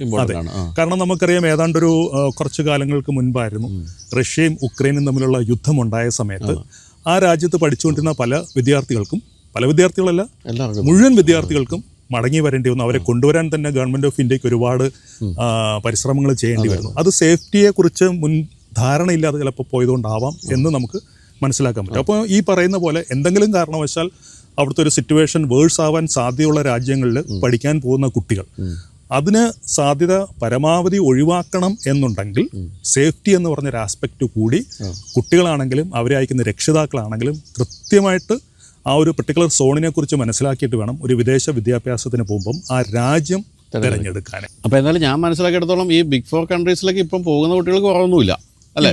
പുതുതായിട്ട് 6 ആഡ് ചെയ്തു എന്നേ ഏതൊക്കെയാണ് അപ്പോൾ ആ രാജ്യങ്ങൾ? ഇപ്പോൾ പുതുതായിട്ട് വന്നിരിക്കുന്ന രാജ്യങ്ങളുടെ പട്ടിക നോക്കുകയാണെങ്കിൽ ഏറ്റവും പ്രധാനമായിട്ട് Germany, then France, Ireland, New Zealand ഇങ്ങനെയുള്ള രാജ്യങ്ങളൊക്കെയാണ് പുതുതായിട്ട് ഇപ്പോൾ വന്നിരിക്കുന്നത്. അപ്പം നേരത്തെ ഈ പറഞ്ഞ അനുകൂല ഘടകങ്ങൾ ഈ 6 രാജ്യങ്ങളിലും ഉണ്ടോ? തീർച്ചയായിട്ടും ഉണ്ട്. കാരണം ജർമ്മനിയുടെ കാര്യം പറയുവാണെങ്കിൽ, ഒന്ന്, ജർമ്മനിയിൽ ഫ്രീ എഡ്യൂക്കേഷൻ എന്നുള്ളൊരു കോൺസെപ്റ്റാണ് ഏറ്റവും പ്രധാനമായിട്ട് എടുത്ത് പറയുന്നത്. അതായത് ഇപ്പം അവിടെയുള്ള പബ്ലിക് യൂണിവേഴ്സിറ്റിയിൽ പഠിക്കാൻ പോകുന്ന കുട്ടികളെ സംബന്ധിച്ചിടത്തോളം ട്യൂഷൻ ഫീസ് ഇല്ല. അവർക്ക് വരുന്നത് കേവലം സെമസ്റ്റർ ഫീസ് എന്ന് പറഞ്ഞിട്ട് ഒരു ഇന്ത്യൻ കറൻസിൽ ഒരു 30,000 to 50,000 റുപ്പീസ് പെർ ഇയർ വരുന്നുള്ളൂ. അവർക്ക് ഫുഡിനും അക്കോമഡേഷനും വേണ്ടിയുള്ള എക്സ്പെൻസ് മാത്രമേ വരുന്നുള്ളൂ. പിന്നുള്ളത് പ്രൈവറ്റ് യൂണിവേഴ്സിറ്റീസ് ആണ്. പ്രൈവറ്റ് യൂണിവേഴ്സിറ്റീസ് ആണെങ്കിലും ജർമ്മനിയിൽ മറ്റ് രാജ്യങ്ങളെ അപേക്ഷിച്ച് ട്യൂഷൻ ഫീസ് പ്രായണ കുറവാണ്. പിന്നെ ഉള്ളത് നമ്മൾ നോക്കുമ്പോഴത്തേക്കും അയർലൻഡിൻ്റെ കേസ് എന്ന് പറയുമ്പോഴത്തേക്കും അയർലൻഡിൻ്റെ കാര്യത്തിൽ ഏറ്റവും പ്രധാനപ്പെട്ട 2 മേഖല എന്ന് പറയുന്നത്, ഒന്ന് ഫാർമസ്യൂട്ടിക്കൽ സയൻസും പിന്നെ ഒന്ന് IT ആണ്. ഇത് രണ്ടും വളരെ നല്ല രീതിയിൽ ജോബ് ഫെർട്ടൈൽ ആയിട്ടുള്ള ഏരിയ ആണ്. പിന്നെ വരുന്നത് ഫ്രാൻസിൻ്റെ കാര്യം പറയുകയാണെങ്കിൽ, ഫ്രാൻസ് ഒരു ബിസിനസ് സ്കൂൾസിലും മറ്റും പഠിക്കാൻ പോകുന്ന കുട്ടികളെ സംബന്ധിച്ചിടത്തോളം ലോകത്തിലെ ഏറ്റവും ബെസ്റ്റ് ബിസിനസ് സ്കൂൾസിന് കിട്ടുന്ന ഒരു അക്രഡിറ്റേഷൻ എന്ന് പറയുന്നത് ട്രിപ്പിൾ ക്രൗൺ ആണ്. ട്രിപ്പിൾ ക്രൗൺ എന്ന് പറഞ്ഞാൽ ഇന്ത്യയിൽ തന്നെ നോക്കുവാണെങ്കിൽ IIM പോലുള്ള ഇൻസ്റ്റിറ്റ്യൂഷൻസിനാണ് ഇന്ത്യയിൽ ട്രിപ്പിൾ ക്രൗൺ ഉള്ളത്. പക്ഷേ IIM അഡ്മിഷൻ കിട്ടണമെങ്കിൽ നമുക്കറിയാം കാറ്റ് പോലുള്ള എക്സാംസ് ക്രാക്ക് ചെയ്താൽ മാത്രമേ അവർക്ക് അവിടെ അങ്ങനെ ഒരു അഡ്മിഷൻ പോലും കിട്ടുകയുള്ളൂ. അതിന് തന്നെ വളരെയധികം തയ്യാറെടുപ്പ് വേണം. അപ്പോൾ അങ്ങനെയുള്ള കാര്യങ്ങളൊന്നുമില്ലാതെ വലിയ മാർക്കില്ലാത്ത കുട്ടികൾക്ക് പോലും ഫ്രാൻസിലെ ട്രിപ്പിൾ ക്രൗൺ സ്കൂൾസിൽ അഡ്മിഷൻ കിട്ടാനുള്ള സാധ്യത വളരെ കൂടുതലാണ്. വളരെയധികം ലക്ഷറി ബ്രാൻഡ്സും മറ്റും ഉള്ള ഒരു സ്ഥലമാണ് പാരീസും മറ്റും. അപ്പോൾ ഒരു ഫാഷൻ ഇൻഡസ്ട്രിയുടെ തന്നെ ഒരു ക്യാപിറ്റൽ എന്ന് നമുക്ക് പറയാൻ പറ്റുന്ന ഒരു സ്ഥലമാണ്. അപ്പോൾ അങ്ങനെയുള്ള സ്ഥലത്തേക്കും പഠിക്കാനായിട്ട് പോകുമ്പോഴത്തേക്കും വലിയ പറയത്തക്ക ഫീസൊന്നും വരുന്നില്ലെന്ന് മാത്രമല്ല അഡ്മിഷൻ കിട്ടാനുള്ള എളുപ്പം. അപ്പോൾ ഞാൻ നേരത്തെ പറഞ്ഞു എലിജിബിലിറ്റി ക്രൈറ്റീരിയ. അപ്പോൾ അഫോർഡബിലിറ്റിയും എലിജിബിലിറ്റിയും കൃത്യമായിട്ട് നമുക്ക് ഈ പറയുന്ന രാജ്യങ്ങളിൽ കാണാനായിട്ട് സാധിക്കും. ഇത് കണ്ടുകൊണ്ടിരിക്കുന്ന പലർക്കും ഈ ബിഗ് 4ലേക്ക് പോകാൻ വേണ്ടിയുള്ള എലിജിബിലിറ്റി എന്താണെന്ന് അത്തരം കാര്യങ്ങളൊക്കെ അറിയാറിയും. കാരണം വർഷങ്ങൾ നമ്മൾ കേട്ടുകൊണ്ടിരിക്കുകയാണ്. പക്ഷേ പുതുതായിട്ട് വന്നിരിക്കുന്ന ഈ ഒരു ബിഗ് 6ൽ ജർമ്മനി നമുക്ക് ആദ്യം എടുക്കാം. ജർമ്മനിയിൽ പോകാൻ വേണ്ട എലിജിബിലിറ്റി എന്താണ്? എത്രത്തോളം ഫീസ് വേണ്ടി വരും? പാർട്ട് ടൈം ചെയ്യാൻ പറ്റുമോ? സ്പൗസിനെ കൊണ്ടുപോകാൻ പറ്റും? അത്തരം കാര്യങ്ങളൊന്ന് വിശദമായിട്ട് പറയാമോ? ജർമ്മനിയുടെ കാര്യത്തിൽ പബ്ലിക് യൂണിവേഴ്സിറ്റീസും പ്രൈവറ്റ് യൂണിവേഴ്സിറ്റീസും അവിടെയുണ്ട്. അതിൽ പബ്ലിക് യൂണിവേഴ്സിറ്റീസിലാണ് പഠിക്കാൻ പോകുന്നതെങ്കിൽ സ്റ്റുഡൻറ്റിനെ സംബന്ധിച്ചിടത്തോളം ട്യൂഷൻ ഫീസ് ഇല്ല. പകരം അവർക്കൊരു സെമസ്റ്റർ കോൺട്രിബ്യൂഷൻ ഫീസ് എന്ന് പറഞ്ഞിട്ട് ഒരു വർഷത്തിൽ ഏതാണ്ട് ഒരു 30,000 ആവറേജ് ഇന്ത്യൻ രൂപ അതാണ് അവരുടെ ഒരു കോസ്റ്റ് യൂണിവേഴ്സിറ്റിയിലേക്ക് അടയ്ക്കേണ്ടതായിട്ട് വരുന്നത്. അത് വാസ്തവത്തിൽ അവർക്ക് അവിടെ പോയി കഴിഞ്ഞാൽ അവിടുത്തെ ബസ് കൺസെഷൻ, അതുപോലെ തന്നെ ക്യാൻറ്റീനിൽ വേണ്ടി വരുന്ന കൺസെഷൻസ്, ഇങ്ങനെയുള്ള കാര്യങ്ങൾക്ക് ഉപയോഗിക്കാൻ യൂണിവേഴ്സിറ്റി ഇവരുടെ നിന്ന് കളക്ട് ചെയ്യുന്ന ഒരു സർട്ടൻ എമൗണ്ട് എന്നുള്ളത് മാത്രമേ ഉള്ളൂ. അപ്പോൾ ശരിക്കും പറഞ്ഞു കഴിഞ്ഞാൽ പബ്ലിക് യൂണിവേഴ്സിറ്റിയിൽ പഠിക്കാൻ പോകുന്ന ഒരു ഇൻ്റർനാഷണൽ സ്റ്റുഡൻറ്റിനെ സംബന്ധിച്ചിടത്തോളം അവർക്ക് വരുന്ന എക്സ്പെൻസ് എന്ന് പറഞ്ഞത് ഫുഡിനും അക്കോമഡേഷനും മാത്രമേ ഉള്ളൂ. അതേസമയം തന്നെ മറ്റൊരു കാര്യം അവിടെ അറിയേണ്ടത്, പബ്ലിക് യൂണിവേഴ്സിറ്റീസിൽ 2 തരം സിലബസാണ് അവർ ഫോളോ ചെയ്യുന്നത്. ഒന്ന് ജർമ്മൻ ലാംഗ്വേജിൽ തന്നെ ഫോളോ ചെയ്യുന്ന ഒരു കരിക്കുലമാണെന്നുണ്ടെങ്കിൽ അവർക്ക് ജർമ്മൻ ലാംഗ്വേജിൻ്റെ പ്രൊവിഷ്യൻസിയും കൂടെ എടുത്തിട്ട് വേണം ഇവിടെ നിന്ന് ആ യൂണിവേഴ്സിറ്റിയിലേക്കുള്ള ആപ്ലിക്കേഷൻ അയക്കാനും അഡ്മിഷൻ എടുക്കാനും. അതേസമയം ഇപ്പോൾ ഏറ്റവും വലിയൊരു പ്ലസ് പോയിന്റ് കിട്ടിയിരിക്കുന്നത്, ഇപ്പോൾ പ്രത്യേകിച്ചും ഇന്ത്യയിൽ നിന്നൊക്കെയുള്ള കുട്ടികളെ സംബന്ധിച്ചിടത്തോളം അവർക്ക് ഇംഗ്ലീഷിലായിരിക്കും കൂടുതൽ പ്രൊഫഷ്യൻസി ഉണ്ടാകുന്നത്. അപ്പോൾ ജർമ്മനിയിൽ പഠിക്കാൻ പോകുന്ന കുട്ടികൾക്ക് ജർമ്മനിൽ പബ്ലിക് യൂണിവേഴ്സിറ്റീസിൽ തന്നെ ഇംഗ്ലീഷ് ടോട്ടായിട്ടുള്ള കോഴ്സിന് അഡ്മിഷൻ എടുക്കാൻ പറ്റും. അപ്പോൾ അങ്ങനെ വരുന്ന കുട്ടികളെ സംബന്ധിച്ചിടത്തോളം ജർമ്മൻ ലാംഗ്വേജിൻ്റെ പ്രൊഫഷ്യൻസി ഒന്നും തന്നെ അവർ അവിടെ കൊണ്ടുവരേണ്ട കാര്യമില്ല. പകരം IELTS മാത്രം മതി. പിന്നെ ഈ പറയുന്ന പോലെ തന്നെ പ്രൈവറ്റ് യൂണിവേഴ്സിറ്റീസും ഉണ്ട്. പ്രൈവറ്റ് യൂണിവേഴ്സിറ്റീസിലും ജർമ്മൻ ടോട്ടായിട്ടുള്ള സിലബസിലുള്ളതും കിട്ടും, അതുപോലെ തന്നെ ഇംഗ്ലീഷ് ടോട്ടും കിട്ടും. പക്ഷേ നമ്മളിപ്പോൾ കണ്ടുവരുന്നത് ജർമ്മനിയിൽ പഠിക്കാൻ പോകുന്ന കുട്ടികൾ ഭൂരിഭാഗം പേരും ഇംഗ്ലീഷ് ടോട്ടിലുള്ള സിലബസ് ഫോളോ ചെയ്യുന്ന കോഴ്സുകൾക്കാണ് ഇതിപ്പോൾ പബ്ലിക്കിലാണെങ്കിലും പ്രൈവറ്റിലാണെങ്കിലും അഡ്മിഷൻ എടുക്കുന്നത്. പ്രൈവറ്റിലാണെങ്കിലും ട്യൂഷൻ ഫീസ് നമ്മൾ കമ്പയർ ചെയ്ത് നോക്കുമ്പോൾ ബിഗ് 4 കമ്പയർ ചെയ്യുമ്പോൾ ശരിക്കും പറഞ്ഞാൽ കുറവാണ്. അപ്പോൾ അവർക്ക് അവിടെയും ട്യൂഷൻ ഫീസിൻ്റെ കാര്യത്തിൽ ഒരു അഡ്വാൻറ്റേജ് കിട്ടുന്നുണ്ട്. പിന്നെ എലിജിബിലിറ്റി ക്രൈറ്റീരിയ മിക്കവാറും എലിജിബിലിറ്റി എന്ന് പറഞ്ഞാൽ ഒരു 55% മാർക്ക് തൊട്ടുള്ള കുട്ടികൾക്ക് അഡ്മിഷൻ കിട്ടാനുള്ള ഒരു സൗകര്യം അവിടെയുണ്ട് പ്രൈവറ്റ് യൂണിവേഴ്സിറ്റീസ് ആണെങ്കിൽ. പബ്ലിക് യൂണിവേഴ്സിറ്റീസിലാണെന്നുണ്ടെങ്കിൽ കുറച്ചും കൂടെ അക്കാഡമിക്കലി ഒരു ഹയർ ലെവലിലുള്ളൊരു കുട്ടിയാണെന്നുണ്ടെങ്കിൽ അവർക്ക് അവിടെ അഡ്മിഷൻ എടുക്കാം. ട്യൂഷൻ ഫീസ് അവിടെയും ഇല്ലാതെ പഠിക്കാൻ പറ്റും. പാർട്ട് ടൈം ചെയ്യാൻ പറ്റും. പാർട്ട് ടൈം ചെയ്യാം. ജർമ്മനിയിൽ 20 മണിക്കൂർ സ്റ്റുഡൻസിന് പാർട്ട് ടൈം വർക്ക് പെർമിറ്റ് അലൗഡാണ്. അപ്പോൾ പാർട്ട് ടൈം വർക്ക് ചെയ്യുന്ന സമയത്ത് ഒരു ജർമ്മൻ ലാംഗ്വേജിനെ കുറിച്ച് കുറച്ച് അവർക്കൊരു അറിവുണ്ടെന്നുണ്ടെങ്കിൽ പാർട്ട് ടൈം കിട്ടാനും ഒക്കെ എളുപ്പമായിരിക്കും. അതുകൊണ്ട് പൊതുവേ ജർമ്മനിയിൽ പഠിക്കാൻ പോകുന്ന കുട്ടികൾ A1 ലെവലിലെങ്കിലും ഉള്ള ഒരു ജർമ്മൻ അതിൻ്റെ ടെസ്റ്റിൻ്റെ സ്കോർ എടുത്തിട്ട് പോവുകയാണെങ്കിൽ അത് അവർക്ക് നല്ലതായിരിക്കും. അതുപോലെ സ്പൗസിനെ കൊണ്ടുപോകാൻ പറ്റുമോ പഠിക്കാൻ പോകുമ്പോൾ? സ്പൗസിനെ കൊണ്ടുപോകാം. സ്പൗസിനെ കൊണ്ടുപോകുമ്പോഴത്തേക്കും സ്പൗസിന് ജർമ്മൻ ലാംഗ്വേജിൽ A1 എന്ന് പറയുന്നുള്ള കാറ്റഗറിയിലുള്ള ആ ഒരു ടെസ്റ്റ് സ്കോർ ഉണ്ടെന്നുണ്ടെങ്കിൽ അവർക്ക് സ്പൗസിനെ കൊണ്ടുപോകും. സ്പൗസിനും അവിടെ വർക്ക് ചെയ്യാനുള്ള സൗകര്യം ഇതെല്ലാം തന്നെ അവർക്ക് അവിടെ കിട്ടും. പൊതുവെ പഠിക്കാൻ എളുപ്പമുള്ളൊരു ലാംഗ്വേജ് ആണോ ജർമ്മൻ? ഇപ്പോൾ കണ്ടുവരുന്നത് നമ്മുടെ കുട്ടികൾ ജർമ്മൻ ലാംഗ്വേജ് വളരെ നല്ല രീതിയിൽ അവർ അത് കോച്ചിങ്ങും മറ്റും എടുക്കുന്നുണ്ട്. പിന്നെ മിക്കവാറും പല പബ്ലിക് യൂണിവേഴ്സിറ്റികളും പ്രൈവറ്റ് യൂണിവേഴ്സിറ്റികളിലും അവിടെ ചെന്ന ശേഷം കുട്ടികൾക്ക് ജർമ്മൻ ലാംഗ്വേജ് അവിടെ നിന്ന് തന്നെ ഒരു ജർമ്മൻ ഇൻസ്ട്രക്ടറുടെ കീഴിൽ പഠിക്കാനുള്ളൊരു സൗകര്യം അവർ പ്രൊവൈഡ് ചെയ്യുന്നുണ്ട്. അതെ. അതുപോലെ നമ്മൾ കാനഡയൊക്കെ നോക്കുകയാണെങ്കിൽ കാനഡയിലൊക്കെ പഠിക്കാൻ പോയതിൽ ഒരു 90% അവിടെ തന്നെ സെറ്റിൽ ആകുന്നതാണ് നമ്മൾ കണ്ടത്. ജർമ്മനിയിൽ അതിനുള്ള സാധ്യതയുണ്ടോ? ഉണ്ടല്ലോ. ജർമ്മനിയിലും ഈ പറയുന്ന പോലെ തന്നെ സെറ്റിൽമെന്റ് ഓപ്ഷൻസ് ഉണ്ട്. ആദ്യം അവർക്ക് കോഴ്സ് കഴിഞ്ഞാൽ കിട്ടുന്നത് സ്റ്റേ ബാക്ക് ആണ്. സ്റ്റേ ബാക്ക് എന്ന് പറയുന്നത് 18 മാസത്തെയാണ് സ്റ്റേ ബാക്ക് അവർക്ക് ആദ്യം കിട്ടുന്നത്. ഈ 18 മാസത്തെ സ്റ്റേ ബാക്കിൽ അവർക്കൊരു പ്രോപ്പർ എംപ്ലോയ്മെന്റ് അവർക്ക് അവിടെ ഫൈൻഡ് ഔട്ട് ചെയ്യാനുള്ള സൗകര്യം ഈ ഒരു കാലയളവിൽ അവർക്ക് അവിടെ കിട്ടും. അതിനുശേഷം അവർക്ക് ആ ഒരു സബ്സിക്വന്റ് ആയിട്ട് പെർമനന്റ് ആയിട്ട് സെറ്റിൽമെന്റ് ഉദ്ദേശിക്കുന്ന ആൾക്കാരാണെങ്കിൽ അതിനുള്ള പേപ്പർ വർക്കും അവർക്ക് അവിടെ നിന്നുകൊണ്ട് തന്നെ ചെയ്യാനായിട്ട് സാധിക്കും. ഒരുപാട് കുട്ടികൾ ഇപ്പോൾ ജർമ്മനിയിൽ പഠിക്കാൻ പോയി. അതായത് ഒരു 4 വർഷത്തിനോ 5 വർഷത്തിനോ മുൻപോട്ടൊരു ഫ്ലോ തുടങ്ങിയായിരുന്നു ചെറുതായിട്ട്. ഇപ്പം നല്ല രീതിയിൽ വന്നു കഴിഞ്ഞു. അപ്പോൾ അന്നൊക്കെ പോയ കുട്ടികളിൽ പലരും ഇപ്പോൾ അവർക്ക് ഫുൾ ടൈം ആയിട്ട് അവിടെ സെറ്റിൽ ചെയ്യാനായിട്ടുള്ള ആ ഒരു ക്രൈറ്റീരിയ അവർ മീറ്റ് ചെയ്യുന്നതായിട്ട് കണ്ടുവരുന്നുണ്ട് ഇപ്പോൾ. അപ്പോൾ ഈ രംഗത്ത് നിൽക്കുന്ന ആളെന്നുള്ള അല്ലെങ്കിൽ ഞാൻ ചോദിക്കുകയാണ്, ഇപ്പോൾ ജർമ്മനി പഠിക്കാൻ പോവുകയാണെങ്കിൽ ഏതാണ് ഏറ്റവും കൂടുതൽ പോസിബിലിറ്റീസ് ഉള്ള കോഴ്സുകൾ ഏതൊക്കെയാണ്? ജർമ്മനിയിൽ ഏറ്റവും ബെറ്റർ എന്ന് പറയുന്നത് എഞ്ചിനീയറിംഗുമായിട്ട് ബന്ധപ്പെട്ട് നമുക്കറിയാമല്ലോ ലോകത്തിലെ ഏറ്റവും ടോപ്പ് ഓട്ടോമൊബൈൽ ബ്രാൻഡ്സ് തന്നെ വൈചേട്ടൻ അറിയാം. ഇപ്പോൾ BMW ആണെങ്കിലും മെഴ്സിഡീസ് ബെൻസ് ആണെങ്കിലും ഓഡി ആണെന്നുണ്ടെങ്കിലും ഇങ്ങനെയുള്ള പോർഷ ഇങ്ങനെയുള്ള കമ്പനികളൊക്കെ തന്നെ ജർമ്മൻ ബ്രാൻഡ്സ് ആണ്. അപ്പോൾ അവർക്ക് ആ ഓട്ടോമൊബൈൽ ഇൻഡസ്ട്രി എന്ന് പറയുന്നതും അല്ലെങ്കിൽ മെക്കാനിക്കൽ ഏരിയ എന്ന് പറയുന്നത് വളരെ വൈഡായിട്ടുള്ളൊരു സ്കോപ്പുള്ള ഒരു എംപ്ലോയ്മെന്റ് സെക്ടറാണ്. അപ്പോൾ കുട്ടികളെ സംബന്ധിച്ചിടത്തോളം എഞ്ചിനീയറിംഗ് ടൈപ്പ് ഓഫ് കോഴ്സുകൾ എടുത്തിട്ട് പോകുന്നത് അത് ഇപ്പോൾ സ്പെഷ്യലൈസേഷൻ ടൈപ്പ് കോഴ്സസ് എന്ന് പറയുന്നത് ഇപ്പോൾ മെറ്റലർജി അല്ലെങ്കിൽ അതുപോലെയൊക്കെയുള്ള പുതിയ പുതിയ കോഴ്സുകളൊക്കെ വന്നിട്ടുണ്ട്. നമ്മുടെ ഇന്ത്യയിലുള്ള എഞ്ചിനീയറിംഗ് കോളേജിൽ അങ്ങനെയുള്ള സിലബസും മറ്റും കാര്യമായിട്ടുള്ളൊരു പുരോഗതി ഇപ്പോഴും വന്നിട്ടില്ല. നേരെ മറിച്ച് ജർമ്മനിയിൽ അതെല്ലാം വളരെ ഹൈലി അഡ്വാൻസ്ഡ് ആണ്. ലോകത്തിലേക്ക് തന്നെ പലതരത്തിലുള്ള ഇങ്ങനെയുള്ള ടെക്നോളജിക്കൽ ഇൻവെൻഷൻസും മറ്റും വരുന്നത് നമ്മൾ കണ്ടിരിക്കുന്നത് ഇപ്പോൾ ജർമ്മനിയിൽ നിന്നാണ് വരുന്നത്. അപ്പോൾ ആ ടൈപ്പ് ഓഫ് കോഴ്സുകൾ പഠിക്കാൻ പോകുന്ന കുട്ടികളെ സംബന്ധിച്ചിടത്തോളം വളരെ പ്രോസ്പെക്റ്റീവ് ആയിട്ടുള്ളൊരു എംപ്ലോയ്മെന്റ് ഓപ്പർച്യൂണിറ്റിയാണ് ആ ഒരു എഞ്ചിനീയറിംഗ് സെക്ടർ പൊതുവെ എടുത്തു നോക്കിക്കഴിഞ്ഞാൽ കാണാൻ സാധിക്കുന്നത്. പിന്നെ അതുപോലെ തന്നെയാണ് IT റിലേറ്റഡ് കോഴ്സസ്. വളരെയധികം അഡ്വാൻസ്ഡ് ആയിട്ടുള്ള കമ്പ്യൂട്ടർ സയൻസിൻ്റെയും അല്ലെങ്കിൽ കമ്പ്യൂട്ടർ എഞ്ചിനീയറിംഗിൻ്റെയും കോഴ്സസും മറ്റും ഇപ്പോൾ ജർമ്മൻ യൂണിവേഴ്സിറ്റീസിൽ നമ്മുടെ കുട്ടികൾക്കും അവിടുത്തെ കുട്ടികളോടൊപ്പം തന്നെ പഠിക്കാനായിട്ടുള്ള അഡ്വാൻറ്റേജ് ഉണ്ട്. അതും ഈ പറഞ്ഞ പോലെ അവർക്ക് കേവലം ജർമ്മനിയിൽ മാത്രമല്ല ലോക ആകമാനം എംപ്ലോയ്മെന്റ് പ്രോസ്പെക്റ്റീവ്നെസ് അവർക്ക് വളരെയധികം വർദ്ധിപ്പിക്കുന്ന തരത്തിലുള്ള കോഴ്സസും അവർക്ക് അവിടെ ചെയ്യാൻ പറ്റും. പിന്നെ അതുപോലെ തന്നെ നമുക്കറിയാവുന്ന മറ്റു ചില കോഴ്സസ് ഉണ്ട്, ലൈക്ക് ഇപ്പം നേഴ്സിംഗ് അല്ലെങ്കിൽ ബിസിനസ് മാനേജ്മെന്റ് പ്രോഗ്രാംസ്. ഇതിൻ്റെ എല്ലാം തന്നെ സ്പെഷ്യാലിറ്റി ലെവൽ കോഴ്സസ് അവർക്ക് അവിടെ എടുക്കാനായിട്ട് പറ്റും. അപ്പോൾ ജർമ്മനിയിൽ പഠിക്കാൻ പോകുമ്പോൾ നമ്മൾ +2 കഴിഞ്ഞിട്ട് പോകുന്നതാണോ നല്ലത്, അതോ ഡിഗ്രി കഴിഞ്ഞിട്ട് പോകുന്നതാണോ? രണ്ടും ഈക്വലി ഗുഡാണ്. പക്ഷേ +2 കഴിഞ്ഞിട്ട് പോകുന്ന ഒരു സ്റ്റുഡൻറ്റിനെ സംബന്ധിച്ചിടത്തോളം ഏറ്റവും പ്രധാനപ്പെട്ട അറിഞ്ഞിരിക്കേണ്ട ഒരു കാര്യം, അവിടെ അണ്ടർ ഗ്രാജുവേറ്റ് കോഴ്സിന് അഡ്മിഷൻ ജർമ്മനിയിൽ കിട്ടണമെന്നുണ്ടെങ്കിൽ പബ്ലിക് യൂണിവേഴ്സിറ്റിയിൽ കിട്ടണമെന്നുണ്ടെങ്കിൽ 13 വർഷത്തെ അക്കാഡമിക് പീരീഡ് ആയിട്ടുണ്ടാവണം. എന്ന് പറഞ്ഞാൽ നമ്മളിവിടെ +2 എന്ന് പറയുമ്പോൾ 10+2 ആവുന്നുള്ളൂ, 12 വർഷം ആവുന്നുള്ളൂ. അതേസമയം അവിടെയുള്ള പ്രൈവറ്റ് യൂണിവേഴ്സിറ്റീസ് ആണെന്നുണ്ടെങ്കിൽ ഇവിടുത്തെ +2 കഴിഞ്ഞ കുട്ടികൾക്കും ഡയറക്റ്റ് ആയിട്ട് അവിടെ അഡ്മിഷൻ കിട്ടും. പിന്നെ അതുപോലെ തന്നെ ഡിഗ്രി കഴിഞ്ഞിട്ട് പോകുന്ന കുട്ടികൾക്കാണെങ്കിൽ ഡയറക്റ്റ് മാസ്റ്റേഴ്സ് പ്രോഗ്രാമിലേക്ക് അഡ്മിഷൻ എടുക്കാൻ പറ്റും. മറ്റ് ക്യാമ്പസുകൾക്കുള്ള പോലെ GREG മറ്റൊന്നും അത്ര കമ്പൽസറി അല്ല. മാത്രമല്ല ഇപ്പം ഫെയർ ഫ്യൂച്ചറിൽ നിന്ന് കണ്ടുവന്നിരിക്കുന്ന ഒരു കാര്യം, ഒരു 80% ആപ്ലിക്കേഷൻസും പബ്ലിക് യൂണിവേഴ്സിറ്റീസിലേക്ക് പോകുന്നതിനകത്തുള്ള കുട്ടികൾക്ക് അഡ്മിഷൻ കിട്ടുന്നുണ്ട്. അതെ, നേരത്തെ അങ്ങനെ ആയിരുന്നില്ല എന്നുള്ളതാണ് അറിഞ്ഞിരിക്കുന്നത്. പക്ഷേ ഫെയർ ഫ്യൂച്ചറിൽ നിന്ന് എന്തുകൊണ്ട് കിട്ടുന്നതെന്ന് വെച്ച് കഴിഞ്ഞാൽ കൃത്യമായിട്ട് ഡോക്യുമെന്റേഷൻ ചെയ്യണം. ഒരു ആപ്ലിക്കേഷൻ ഒരു ജർമ്മൻ പബ്ലിക് യൂണിവേഴ്സിറ്റി ചെല്ലുമ്പം അവിടുത്തെ യൂണിവേഴ്സിറ്റി അഡ്മിഷൻ ക്രൈറ്റീരിയ കൃത്യമായിട്ട് മീറ്റ് ചെയ്യാൻ ആവശ്യമായിട്ടുള്ള ഡോക്യുമെന്റേഷൻ, SOP ഇങ്ങനെയുള്ള കാര്യങ്ങളെല്ലാം വളരെ സ്പെസിഫിക് ആയിട്ടും വളരെ മെറ്റിക്കുലസ് ആയിട്ടും തയ്യാറാക്കുന്നതിൽ കൂടിയാണ് ഒരു സ്റ്റുഡൻറ്റ് അഡ്മിഷൻ കിട്ടുന്നത്. അപ്പോൾ പലപ്പോഴും പറയാറുണ്ട് വളരെ ഹൈ സ്കോറുള്ള കുട്ടികൾക്ക് മാത്രമേ ജർമ്മനിയിലെ പബ്ലിക് യൂണിവേഴ്സിറ്റിയിൽ അഡ്മിഷൻ കിട്ടാറുള്ളൂ. ഇപ്പോൾ ഫെയർ ഫ്യൂച്ചറിൻ്റെ ഒരു എക്സാമ്പിൾ പറയുവാണെങ്കിൽ ഇപ്പോൾ റീസെൻ്റ് ആയിട്ട് പല കുട്ടികൾക്കും അഡ്മിഷൻ കിട്ടിയിരിക്കുന്നത്, ഫോർ എക്സാമ്പിൾ ഇപ്പോൾ ജിയോ സയൻസ് പോലുള്ള പ്രോഗ്രാം 53% മാത്രം ഡിഗ്രിക്ക് മാർക്കുണ്ടായിരുന്ന കുട്ടികൾക്ക് വരെ മാസ്റ്റേഴ്സിന് പബ്ലിക് യൂണിവേഴ്സിറ്റിയിൽ ഇപ്പോൾ അഡ്മിഷൻ കിട്ടി. കാരണം വെച്ചാൽ നമ്മളത് എങ്ങനെ അവതരിപ്പിക്കുന്നു ആ ഒരു കോഴ്സിലേക്കുള്ള നമ്മുടെ ആപ്ലിക്കേഷൻ.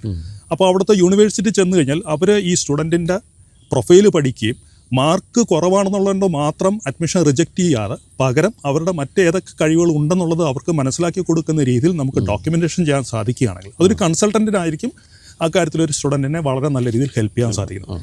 പിന്നെ മറ്റൊരു കാര്യം പറയേണ്ടത്, ഇപ്പോൾ പ്രൈവറ്റ് യൂണിവേഴ്സിറ്റീസിലാണെന്നുണ്ടെങ്കിൽ +2 കഴിഞ്ഞ കുട്ടികൾക്കും പോകാം, അതുപോലെ തന്നെ ഡിഗ്രി കഴിഞ്ഞ കുട്ടികൾക്കും പോകാം. ഇംഗ്ലീഷ് മീഡിയത്തിലുള്ള കോഴ്സും പഠിക്കാം, അതുപോലെ തന്നെ ഈ ജർമ്മൻ ലാംഗ്വേജ് ഇൻസ്ട്രക്ഷൻ ഉള്ളത് എടുക്കാം. പക്ഷേ എടുത്തു പറയേണ്ട മറ്റൊരു കാര്യം, ഫെയർ ഫ്യൂച്ചറിൽ നിന്ന് ജർമ്മനിയിലേക്കുള്ള വിസ ആപ്ലിക്കേഷൻ അതിപ്പം ബോത്ത് അണ്ടർ ഗ്രാജുവേറ്റ് പ്രോഗ്രാമിനും അതുപോലെ തന്നെ മാസ്റ്റേഴ്സ് പ്രോഗ്രാമിനും ആപ്ലിക്കേഷൻ അയച്ച് അഡ്മിഷൻ കിട്ടി വിസ ആപ്ലിക്കേഷൻ ഫയൽ ചെയ്ത 100% സ്റ്റുഡൻസിനും വിസ കിട്ടി എന്നുള്ളതാണ്. അതെ, അത് നമ്മൾ ഈ ബിഗ് ഫോറുമായിട്ട് കമ്പയർ ചെയ്യുമ്പോഴത്തേക്കും വളരെ വലിയൊരു അഡ്വാൻറ്റേജ് ആണ്. അപ്പോൾ ഇനി അടുത്ത രാജ്യത്തേക്ക് പോകും അല്ലേ, ഫ്രാൻസിലെ സാധ്യതകളും മറ്റും എങ്ങനെയാണ്? ഫ്രാൻസ് എന്ന് പറയുന്നത് ശരിക്കും പറഞ്ഞാൽ നമുക്കറിയാം ഫാഷൻ ഇൻഡസ്ട്രിയുടെ ക്യാപിറ്റൽ ലോകത്തിൻ്റെ തന്നെ, ലോകത്തിലെ ഏറ്റവും ടോപ്പ് ബ്രാൻഡ്സ് എന്ന് പറഞ്ഞു കഴിഞ്ഞാൽ ഇപ്പം ലൂയി വിട്ടൺ അല്ലെങ്കിൽ അർമാനി അങ്ങനെയൊക്കെയുള്ള വലിയ വലിയ ടോപ്പ് ഫാഷൻ ബ്രാൻഡ്സുകളുടെ സെൻറ്ററാണ് ഈ പാരീസ് എന്ന് പറയുന്നത്. അത് ഫ്രാൻസിലാണല്ലോ വരുന്നത്. മാത്രമല്ല ഇപ്പോൾ ഫ്രാൻസിലേക്ക് പഠിക്കാൻ പോകുന്ന കുട്ടികളെ പൊതുവായിട്ട് നമ്മൾ നോക്കിക്കഴിഞ്ഞാൽ ഇപ്പോൾ ജർമ്മനിയിൽ നമുക്ക് ബിഗ് ബ്രാൻഡ്സ് എന്ന് പറയുന്നത് ഇപ്പോൾ BMW അല്ലെന്നുണ്ടെങ്കിൽ ആ ഒരു ഓട്ടോമൊബൈൽ ഇൻഡസ്ട്രിയിൽ വരുന്ന മെഴ്സിഡസ് ബെൻസ്, പോർഷെ, ഓഡി എന്നൊക്കെ പറയുന്ന പോലെയാണ് ഈ ഫാഷൻ ഇൻഡസ്ട്രിയിൽ ഇപ്പം ഞാൻ നേരത്തെ പറഞ്ഞ ബ്രാൻഡുകൾ. പിന്നെ പൊതുവായിട്ട് ബിസിനസ് പ്രോഗ്രാംസുമാണ് ഇതെല്ലാം അലൈഡായിട്ട് നിൽക്കുന്നത്. ഇപ്പോൾ ബ്രാൻഡ് മാനേജ്മെൻ്റ് ആണെങ്കിലും ലക്ഷറി മാനേജ്മെൻ്റ് ആണെങ്കിലും. അപ്പോൾ അവിടെയുള്ള ബിസിനസ് സ്കൂൾസിൻ്റെ ഒരു അക്രഡിറ്റേഷൻ നമുക്ക് മനസ്സിലാക്കണം, അല്ലെങ്കിൽ അതിൻ്റെ വാല്യൂ എന്ന് മനസ്സിലാക്കേണ്ടത് ലോകത്തിൽ ഏറ്റവും ബെസ്റ്റ് ബിസിനസ് സ്കൂൾസിന് കിട്ടുന്നത് ട്രിപ്പിൾ ക്രൗൺ എന്ന് പറഞ്ഞിട്ടുള്ളൊരു കാറ്റഗറൈസേഷനാണ്.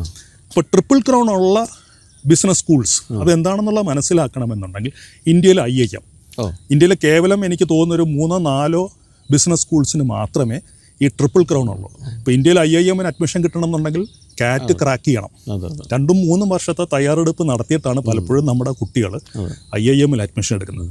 അതേസമയം മാർക്ക് ഏകദേശം ഒരു 50-55% മാർക്കുള്ള കുട്ടിയാണെങ്കിൽ പോലും, എന്ന് പറഞ്ഞാൽ ഒരു ഫസ്റ്റ് ക്ലാസ് മീറ്റ് ചെയ്യാൻ പറ്റാത്തൊരു കുട്ടിക്ക് പോലും ഫ്രാൻസിൽ ട്രിപ്പിൾ ക്രൗൺ യൂണിവേഴ്സിറ്റികളിൽ ഡയറക്റ്റ് അഡ്മിഷൻ കിട്ടാനുള്ള എലിജിബിലിറ്റി ക്രൈറ്റീരിയ അവർക്ക് ഈസി ആയിട്ട് മീറ്റ് ചെയ്യാൻ പറ്റുന്നുണ്ട്. അപ്പോൾ ഫ്രാൻസിൽ പഠിക്കാൻ പോകുന്ന കുട്ടികളെ സംബന്ധിച്ചിടത്തോളം അവർക്ക് ഏറ്റവും നല്ല ഓപ്ഷൻസ് എന്ന് പറയുന്നത് ഈ ബിസിനസ് മാനേജ്മെൻറ്റ് പോലുള്ള പ്രോഗ്രാംസിന് പോവുകയാണെങ്കിൽ അവർക്ക് ട്രിപ്പിൾ ക്രൗൺ അക്രഡിറ്റേഷനുള്ള ബിസിനസ് സ്കൂൾസ് ഫ്രാൻസിലുണ്ട്. അപ്പോൾ അങ്ങനെയുള്ള സ്കൂൾസിൽ അഡ്മിഷൻ കിട്ടാൻ പൊതുവേ എളുപ്പമാണ്. ഇവിടുത്തെ കാറ്റിൻ്റെ പോലുള്ള കടമ്പുകളൊന്നും മറ്റും ഇല്ലാതെ തന്നെ അവർക്ക് അവിടെ പഠിക്കാൻ പോകാം.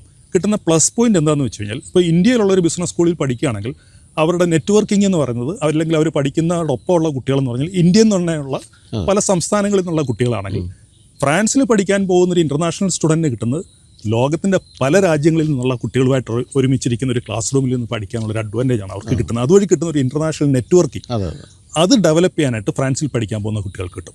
അപ്പോൾ ഒരു ഇൻ്റർനാഷണൽ എക്സ്പോഷർ, അതോടൊപ്പം തന്നെ ഇൻ്റർനാഷണൽ കൾച്ചറിൽ ഒരു കോഴ്സ് പഠിച്ചിറങ്ങുന്ന കുട്ടിക്ക് കിട്ടുന്ന അഡ്വാൻറ്റേജ്. കാരണം ഒരു എംപ്ലോയറുമായിട്ട് മീറ്റ് ചെയ്യുന്ന സമയത്ത് കോഴ്സ് കഴിഞ്ഞിട്ട് അവരുടെ ഇൻ്റർവ്യൂവിലും മറ്റും ഇവർക്ക് പെർഫോം ചെയ്യുന്നതിൻ്റെ ആ ഒരു സ്കെയിൽ ചെയ്യുന്നത് വളരെ ഡിഫറൻ്റ് ആയിട്ടായിരിക്കും. അപ്പോൾ ഫ്രാൻസിൽ പഠിക്കാൻ പോകുമ്പോഴത്തേക്കും ഈ പറയുന്നൊരു അഡ്വാൻറ്റേജാണ്. മാത്രമല്ല ഫ്രഞ്ച് പഠിക്കണം നിർബന്ധമില്ല, ഇംഗ്ലീഷിൽ തന്നെയാണ് അവിടെ ഈ പറയുന്ന മിക്കവാറും എല്ലാ ബിസിനസ് സ്കൂൾസിലും, പ്രത്യേകിച്ചും ട്രിപ്പിൾ ക്രൗൺ. കാരണം ലോകത്തിൻ്റെ വിവിധ സ്ഥലങ്ങളിൽ നിന്നുള്ള കുട്ടികൾ പഠിക്കാൻ വരുന്ന ക്ലാസ് റൂംസാണ്. അപ്പം നമുക്ക് തന്നെ ധാരാളം കുട്ടികൾ ഇപ്പം ഫ്രാൻസിലെ ട്രിപ്പിൾ ക്രൗൺ യൂണിവേഴ്സിറ്റികളിൽ ഇതുപോലുള്ള ബിസിനസ് കോഴ്സ് പഠിക്കാൻ പോയ ശേഷം അവരുടെ എക്സ്പീരിയൻസ് നമ്മളുമായിട്ട് ഷെയർ ചെയ്യുമ്പം ഏറ്റവും ഉചിതമായൊരു തീരുമാനമാണ് അവർക്ക് അവിടെ പഠിക്കാൻ പോയതിൽ കൂടി എന്നുള്ള അവർ തെളിയിക്കുന്നുണ്ട്. ഇപ്പം ഇന്ത്യയിൽ ഇപ്പോൾ ഈ ട്രിപ്പിൾ ക്രൗൺ ഉള്ള 3-4 യൂണിവേഴ്സിറ്റീസ് അല്ലെങ്കിൽ കോളേജസ് ഉള്ളെങ്കിൽ അവിടെ എത്ര എണ്ണം ഉണ്ടാവും? ഫ്രാൻസിൽ ട്രിപ്പിൾ ക്രൗൺ ഉള്ള 19 യൂണിവേഴ്സിറ്റീസ് ഉണ്ട്. അപ്പോൾ ഉള്ളൊരു അഡ്വാൻറ്റേജ് വെച്ചാൽ നമുക്കൊരു വൈഡ് സ്പെക്ട്രം കിട്ടും. ആപ്ലിക്കേഷൻ അയക്കാനാണെന്നുണ്ടെങ്കിലും അഡ്മിഷൻ എലിജിബിലിറ്റി ഉള്ള സ്റ്റുഡൻസിനും വിവിധ യൂണിവേഴ്സിറ്റികളിലെ കോഴ്സിൻ്റെ സിലബസ് മനസ്സിലാക്കിക്കൊണ്ട് അവർക്ക് ഏറ്റവും സൂട്ടബിൾ ആയിട്ടുള്ള സ്പെഷ്യലൈസേഷൻ കിട്ടുന്ന കോഴ്സുകൾക്ക് ആപ്ലിക്കേഷൻ കൊടുത്തിട്ട് അങ്ങനെ ചെയ്യാനായിട്ടുള്ള ഒരു അഡ്വാൻറ്റേജും കൂടെ ഫ്രാൻസിൽ കിട്ടും. അതുപോലെ ഫ്രാൻസിൽ അഡ്മിഷൻ IELTS പഠിച്ചിട്ട് തന്നെ പോകണോ? IELTS വേണ്ട. അവർക്ക് +2ൻ്റെ മാർക്ക് നല്ലൊരു മാർക്കായിട്ട് കിട്ടിയിട്ടുള്ളൊരു സ്റ്റുഡൻ്റ് ആണെന്നുണ്ടെങ്കിൽ അവർക്ക് ഡയറക്റ്റ് ആയിട്ട് തന്നെ അഡ്മിഷൻ കിട്ടും. IELTSൻ്റെ ആവശ്യമില്ല. അതുപോലെ ജർമ്മനിയിലെ പോലെ തന്നെ നമ്മുടെ കുട്ടികൾക്ക് പാർട്ട് ടൈം ജോലിയും ചെയ്യാൻ പറ്റുമോ? അവിടെ പാർട്ട് ടൈം വർക്ക് ചെയ്യാം. ആഴ്ചയിൽ 20 മണിക്കൂർ part time work permit international student വിസയിൽ ഫ്രാൻസിൽ പഠിക്കാൻ വരുന്ന കുട്ടികൾക്ക് അലൗഡാണ്. അതുപോലെ തന്നെ സ്റ്റേ ബാക്കിൻ്റെ കാര്യം എത്ര കാലമാണ് സ്റ്റേ ബാക്ക് കിട്ടുക? സ്റ്റേ ബാക്കിൻ്റെ കാര്യം പറയുമ്പോൾ ഇന്ത്യൻ സ്റ്റുഡൻസിനൊരു അഡ്വാൻറ്റേജ് ഉണ്ട്. ഇപ്പോൾ ഫ്രാൻസിൽ ഇൻ്റർനാഷണൽ സ്റ്റുഡൻറ്റ് വിസയിൽ പല രാജ്യങ്ങളിൽ നിന്നും കുട്ടികൾ പഠിക്കാൻ വരുന്നുണ്ട്. ഇന്ത്യൻ സ്റ്റുഡൻസിന് മാത്രമാണ് കോഴ്സിന് ശേഷം 2 കൊല്ലത്തെ സ്റ്റേ ബാക്ക് കിട്ടുന്നത്. ബാക്കിയുള്ള രാജ്യങ്ങളിൽ നിന്നുള്ള കുട്ടികൾക്കെല്ലാം തന്നെ കോഴ്സിന് ശേഷം 1 വർഷത്തെ സ്റ്റേ ബാക്കേ ഉള്ളൂ. അപ്പോൾ അത് ഇന്ത്യൻ ഗവൺമെൻറ്റും ഫ്രഞ്ച് ഗവൺമെൻറ്റും തമ്മിലുണ്ടാക്കിയിരിക്കുന്ന ഒരു ഉടമ്പടിയുടെ പ്രകാരമാണ് ഇന്ത്യൻ സ്റ്റുഡൻസിന് അങ്ങനെ ഒരു അഡ്വാൻറ്റേജ് കിട്ടുന്നത്. അത് ഇൻ്റർനാഷണൽ സ്റ്റുഡൻറ്റ് വിസയിൽ പഠിക്കാനായിട്ട് ഇന്ത്യയിൽ നിന്ന് പോകുന്ന കുട്ടികൾക്കൊരു പ്ലസ് പോയിൻ്റ് ആയിട്ട് കാണാം. മാത്രമല്ല അവർക്ക് അക്കോമഡേഷൻ സബ്സിഡി കൂടിയുണ്ട്. 30% മറ്റ് രാജ്യങ്ങളിൽ നിന്ന് വരുന്ന കുട്ടികളെക്കാളിലും അക്കോമഡേഷൻ എക്സ്പെൻസ് 30% സബ്സിഡൈസ്ഡ് ആയിട്ടുള്ള റേറ്റിലാണ് ഇന്ത്യൻ സ്റ്റുഡൻസിന് ഫ്രാൻസിൽ കിട്ടുന്നത്. അതെ, അപ്പോൾ എല്ലാ തരത്തിലും അനുകൂല ഘടകങ്ങളാണ് നമുക്ക് പോകാൻ വേണ്ടി. അങ്ങനെ നോക്കുകയാണെങ്കിൽ വളരെ അനുകൂലം. അപ്പോൾ നമ്മൾ നേരത്തെ പറഞ്ഞല്ലോ, ഇപ്പോൾ ജർമ്മനിയുടെ കാര്യത്തിൽ നമ്മളിപ്പോൾ മോർ ദാൻ 80% ആപ്ലിക്കേഷൻസും സക്സസ് ആണ് എന്ന് പറയുന്നുണ്ടല്ലോ. അപ്പം ഫ്രാൻസിൻ്റെ കാര്യത്തിലോ? ഫ്രാൻസിൻ്റെ കാര്യത്തിൽ ഫെയർ ഫ്യൂച്ചറിൽ നിന്ന് ആപ്ലിക്കേഷൻ അയച്ചിരിക്കുന്ന മുഴുവൻ കുട്ടികൾക്കും ഈ പറയുന്ന സ്കൂളുകളിൽ അവർ എവിടെയാണോ പഠിക്കാൻ ഉദ്ദേശിച്ചത് അവിടെയൊക്കെ അഡ്മിഷൻ കിട്ടിയിട്ടുണ്ട്. അതുപോലെ തന്നെ എടുത്തു പറയേണ്ട മറ്റൊരു കാര്യമാണ്, ഈ മുഴുവൻ കുട്ടികൾക്കും വിസയും കിട്ടിയിട്ടുണ്ട്. വിസ റിജക്ഷൻ ഇല്ല എന്നുള്ളതാണ് ആ കാര്യത്തിൽ നോക്കുന്നത്. അപ്പം ബിഗ് ഫോറുമായിട്ട് നമ്മൾ കമ്പയർ ചെയ്യുമ്പം അഗൈൻ ഇതൊരു വളരെ പ്രധാനപ്പെട്ട ഒരു ഘടകമാണ്. കാരണം നല്ല പ്രൊഫൈലുള്ള പല കുട്ടികൾക്കും നമുക്ക് മനസ്സിലാവില്ല എന്തുകൊണ്ടാണ് അവരുടെ വിസ റിജക്ഷൻ ആയി എന്നുള്ളത്. അതേസമയം ഇപ്പം ജർമ്മനിയുടെ കാര്യത്തിലാണെങ്കിലും ഫ്രാൻസിൻ്റെ കാര്യത്തിലാണെങ്കിലും 100% വിസയാണ് ഫെയർ ഫ്യൂച്ചറിൽ നിന്ന് പോയിരിക്കുന്ന കുട്ടികൾ. പൊതുവേ എനിക്ക് തോന്നുന്നു അങ്ങനെ തന്നെയാണ് മിക്കവാറും എല്ലാ കുട്ടികൾക്കും. പ്രൊവൈഡഡ് അവരുടെ ഡോക്യുമെൻറ്റേഷൻ നമ്മൾ എങ്ങനെയാണ് അഡ്മിഷന് വേണ്ടിയിട്ടാണെങ്കിലും വിസ ആപ്ലിക്കേഷൻ ആണെങ്കിലും എങ്ങനെ നമ്മളത് ക്രമീകരിക്കുന്നു എന്നുള്ളതിനെ അടിസ്ഥാനപ്പെടുത്തിയിട്ടായിരിക്കും അവരുടെ വിസ സക്സസ് റേറ്റും ഉണ്ടാവും. അപ്പോൾ എനിക്ക് തോന്നുന്നു ഫ്രാൻസ്, ജർമ്മനി രണ്ടും നമ്മൾ നന്നായിട്ട് കവർ ചെയ്തു പറഞ്ഞു എന്നാണ്. ഇനിയിപ്പോൾ മൂന്നാമത്തെ രാജ്യത്തിലേക്ക് പോകുകയാണെങ്കിൽ അത് അയർലൻഡാണ്. ഇപ്പോൾ അയർലൻഡ് നമ്മളൊക്കെ പണ്ടോട്ട് കേട്ട് വന്നിരിക്കുന്നത് മലയാളി നേഴ്സുമാരുടെ ഒരു സ്ഥലമായിട്ടാണ്. അപ്പോൾ മറ്റ് കോഴ്സുകളും മറ്റ് സാധ്യതകളൊക്കെ ഇപ്പം ഓപ്പൺ ആണോ അയർലൻഡിൽ? അയർലൻഡിൽ ഇപ്പം ഏറ്റവും നല്ല 2 ഏരിയ എന്ന് പറയുന്നത്, അത് സ്റ്റഡീസിന് പോകുമ്പോൾ ശ്രദ്ധിക്കേണ്ടത്, ഒന്ന് ഫാർമസ്യൂട്ടിക്കൽ റിലേറ്റഡ് കോഴ്സസ്, രണ്ടാമത്തത് IT പ്രോഗ്രാംസ്. ഇപ്പോൾ ശരിക്കും പറഞ്ഞാൽ ലോകത്തിൻ്റെ സെക്കൻഡ് IT ഹബ് എന്ന് തന്നെ വേണമെങ്കിൽ നമുക്ക് അയർലൻഡിനെ വിശേഷിപ്പിക്കാം. കാരണം വെച്ചാൽ ഗൂഗിൾ, ഫേസ്ബുക്ക് ഇങ്ങനെയുള്ള ടോപ്പ് IT കമ്പനീസിൻ്റെ യൂറോപ്പിലൊരു മെയിൻ ഹെഡ് ക്വാർട്ടേഴ്സായിട്ട് ഇപ്പോൾ വന്നിരിക്കുന്നത് അയർലൻഡാണ്. പിന്നെ നമുക്കറിയാം വളരെ കാലങ്ങൾക്ക് മുൻപേ ഇപ്പോൾ ഇലക്ട്രോണിക്സിൻ്റെ കാര്യം പറയുകയാണെങ്കിൽ ഇപ്പോൾ നോക്കിയ അല്ലെങ്കിൽ എറിക്സൺ ഇതുപോലുള്ള കമ്പനികളൊക്കെ തന്നെ അയർലൻഡിൽ നിന്നാണ് വന്നിട്ടുള്ളത്. പിന്നെ ഫാർമസ്യൂട്ടിക്കൽ സയൻസിന് എന്തുകൊണ്ട് ഇത്രമാത്രം ഒരു ഹോട്ട് ഡെസ്റ്റിനേഷൻ എന്ന് പറയാൻ കാരണം എന്ന് വെച്ചാൽ, ലോകത്തിലെ ഏറ്റവും ടോപ്പായിട്ടുള്ള 10 ഫാർമസ്യൂട്ടിക്കൽ കമ്പനീസ് എടുക്കുകയാണെങ്കിൽ അതിൽ 9 എണ്ണവും അയർലൻഡിൽ നിന്നാണ്. അപ്പം ആ ടൈപ്പ് ഓഫ് കമ്പനികൾ അവിടെ ഉള്ളതുകൊണ്ട് തന്നെ ഫാർമസ്യൂട്ടിക്കൽ സയൻസുമായിട്ട് ബന്ധപ്പെട്ട ധാരാളം തൊഴിലവസരങ്ങളാണ് അയർലൻഡിൽ ഇപ്പോൾ വന്നുകൊണ്ടിരിക്കുന്നത്. പക്ഷേ ആ തൊഴിലുകൾക്ക് മറ്റും ആവശ്യത്തിനുള്ള മാൻ പവർ സപ്പോർട്ടും കൂടെ കിട്ടണമെന്നുണ്ടെങ്കിൽ യൂണിവേഴ്സിറ്റികളിൽ നിന്ന് അതിനനുസരിച്ചുള്ള ക്വാളിഫൈഡ് ആയിട്ടുള്ള കുട്ടികൾ പഠിച്ചിറങ്ങണം. അപ്പോൾ അതിന് ശരിക്കും പറഞ്ഞു കഴിഞ്ഞാൽ ഇൻ്റർനാഷണൽ സ്റ്റുഡൻറ്റ് വിസയിൽ അയർലൻഡിൽ പഠിക്കാൻ പോകുന്ന കുട്ടികളെ സംബന്ധിച്ചിടത്തോളം ഈ ഫാർമസ്യൂട്ടിക്കൽ സയൻസ് പോലുള്ള കോഴ്സ് അവർക്ക് താല്പര്യമുള്ളൊരു ഏരിയ ആണെന്നുണ്ടെങ്കിൽ തീർച്ചയായിട്ടും വളരെയധികം ജോബ് പ്രോസ്പെക്റ്റീവായിട്ടുള്ളൊരു സ്റ്റഡി ഡെസ്റ്റിനേഷനായിട്ട് അവർക്ക് അയർലൻഡിനെ കാണാൻ പറ്റും, ഈ IT-യോടൊപ്പം തന്നെ. പിന്നെ ഓബിയസ്ലി നേഴ്സിങ്ങിനെ സംബന്ധിച്ചിടത്തോളം വളരെ നല്ലൊരു ഡെസ്റ്റിനേഷൻ തന്നെയാണ് അയർലൻഡ്. കാരണം എഗെയിൻ നേഴ്സസിൻ്റെ ഷോർട്ടേജ് ഐഡൻറ്റിഫൈ ചെയ്തിരിക്കുന്ന രാജ്യങ്ങളിലൊന്നാണ് അയർലൻഡ്. നമ്മളിപ്പോൾ UK ഒരു മറ്റൊരു സംസ്ഥാനമായിട്ടാണ് പൊതുവെ നമ്മൾ കരുതുന്നത് അയർലൻഡിനെ. പക്ഷേ UK കാര്യങ്ങളൊക്കെ വളരെ സ്ട്രിക്റ്റ് ആയിട്ടാണ് പലപ്പോഴും നമ്മളിപ്പം അവിടുത്തെ വീണ്ടും പഠിച്ചു കഴിഞ്ഞ് ജോലി കിട്ടുന്ന കാര്യത്തിലൊക്കെ വരുന്നത്. അങ്ങനെ തന്നെയാണോ അയർലൻഡിലും? അതോ അയർലൻഡ് കുറച്ചുകൂടി ലിബറലാണോ ജോലി കിട്ടുന്ന കാര്യമൊക്കെ? അയർലൻഡിനെ സംബന്ധിച്ചിടത്തോളം കുട്ടികളുടെ എണ്ണം ഇപ്പം നിലവിൽ വലിയ തോതിലുള്ളൊരു ഒഴുക്ക് അയർലൻഡിലേക്ക് ആയിട്ടില്ല എന്നുള്ളത് ഇപ്പോൾ പോകുന്ന കുട്ടികളെ സംബന്ധിച്ചിടത്തോളം അതൊരു അഡ്വാൻറ്റേജാണ്. ഇനി നാളെ എന്താകുന്നുള്ളത് നമുക്ക് പറയാൻ പറ്റില്ല. പക്ഷേ ഇപ്പം കുട്ടികൾ പോകുന്നതിൻ്റെ എണ്ണം വെച്ച് നോക്കുവാണെങ്കിൽ അവർക്ക് ആവശ്യത്തിന് ജോബ്സ് കിട്ടാനുള്ള ഒരു എൻവയോൺമെൻറ്റ് ഇപ്പം അയർലൻഡിലുണ്ട്. പിന്നെ കോഴ്സ് ചെയ്യുന്ന സമയത്താണെങ്കിലും മറ്റു രാജ്യങ്ങളിലുള്ള പോലെ തന്നെ പാർട്ട് ടൈം വർക്ക് പെർമിറ്റ് അലോഡാണ്. ആഴ്ചയിൽ 20 മണിക്കൂർ അവർക്ക് പാർട്ട് ടൈം വർക്ക് ചെയ്യാം. കോഴ്സിന് ശേഷം സ്റ്റേ ബാക്ക് ഉണ്ട്.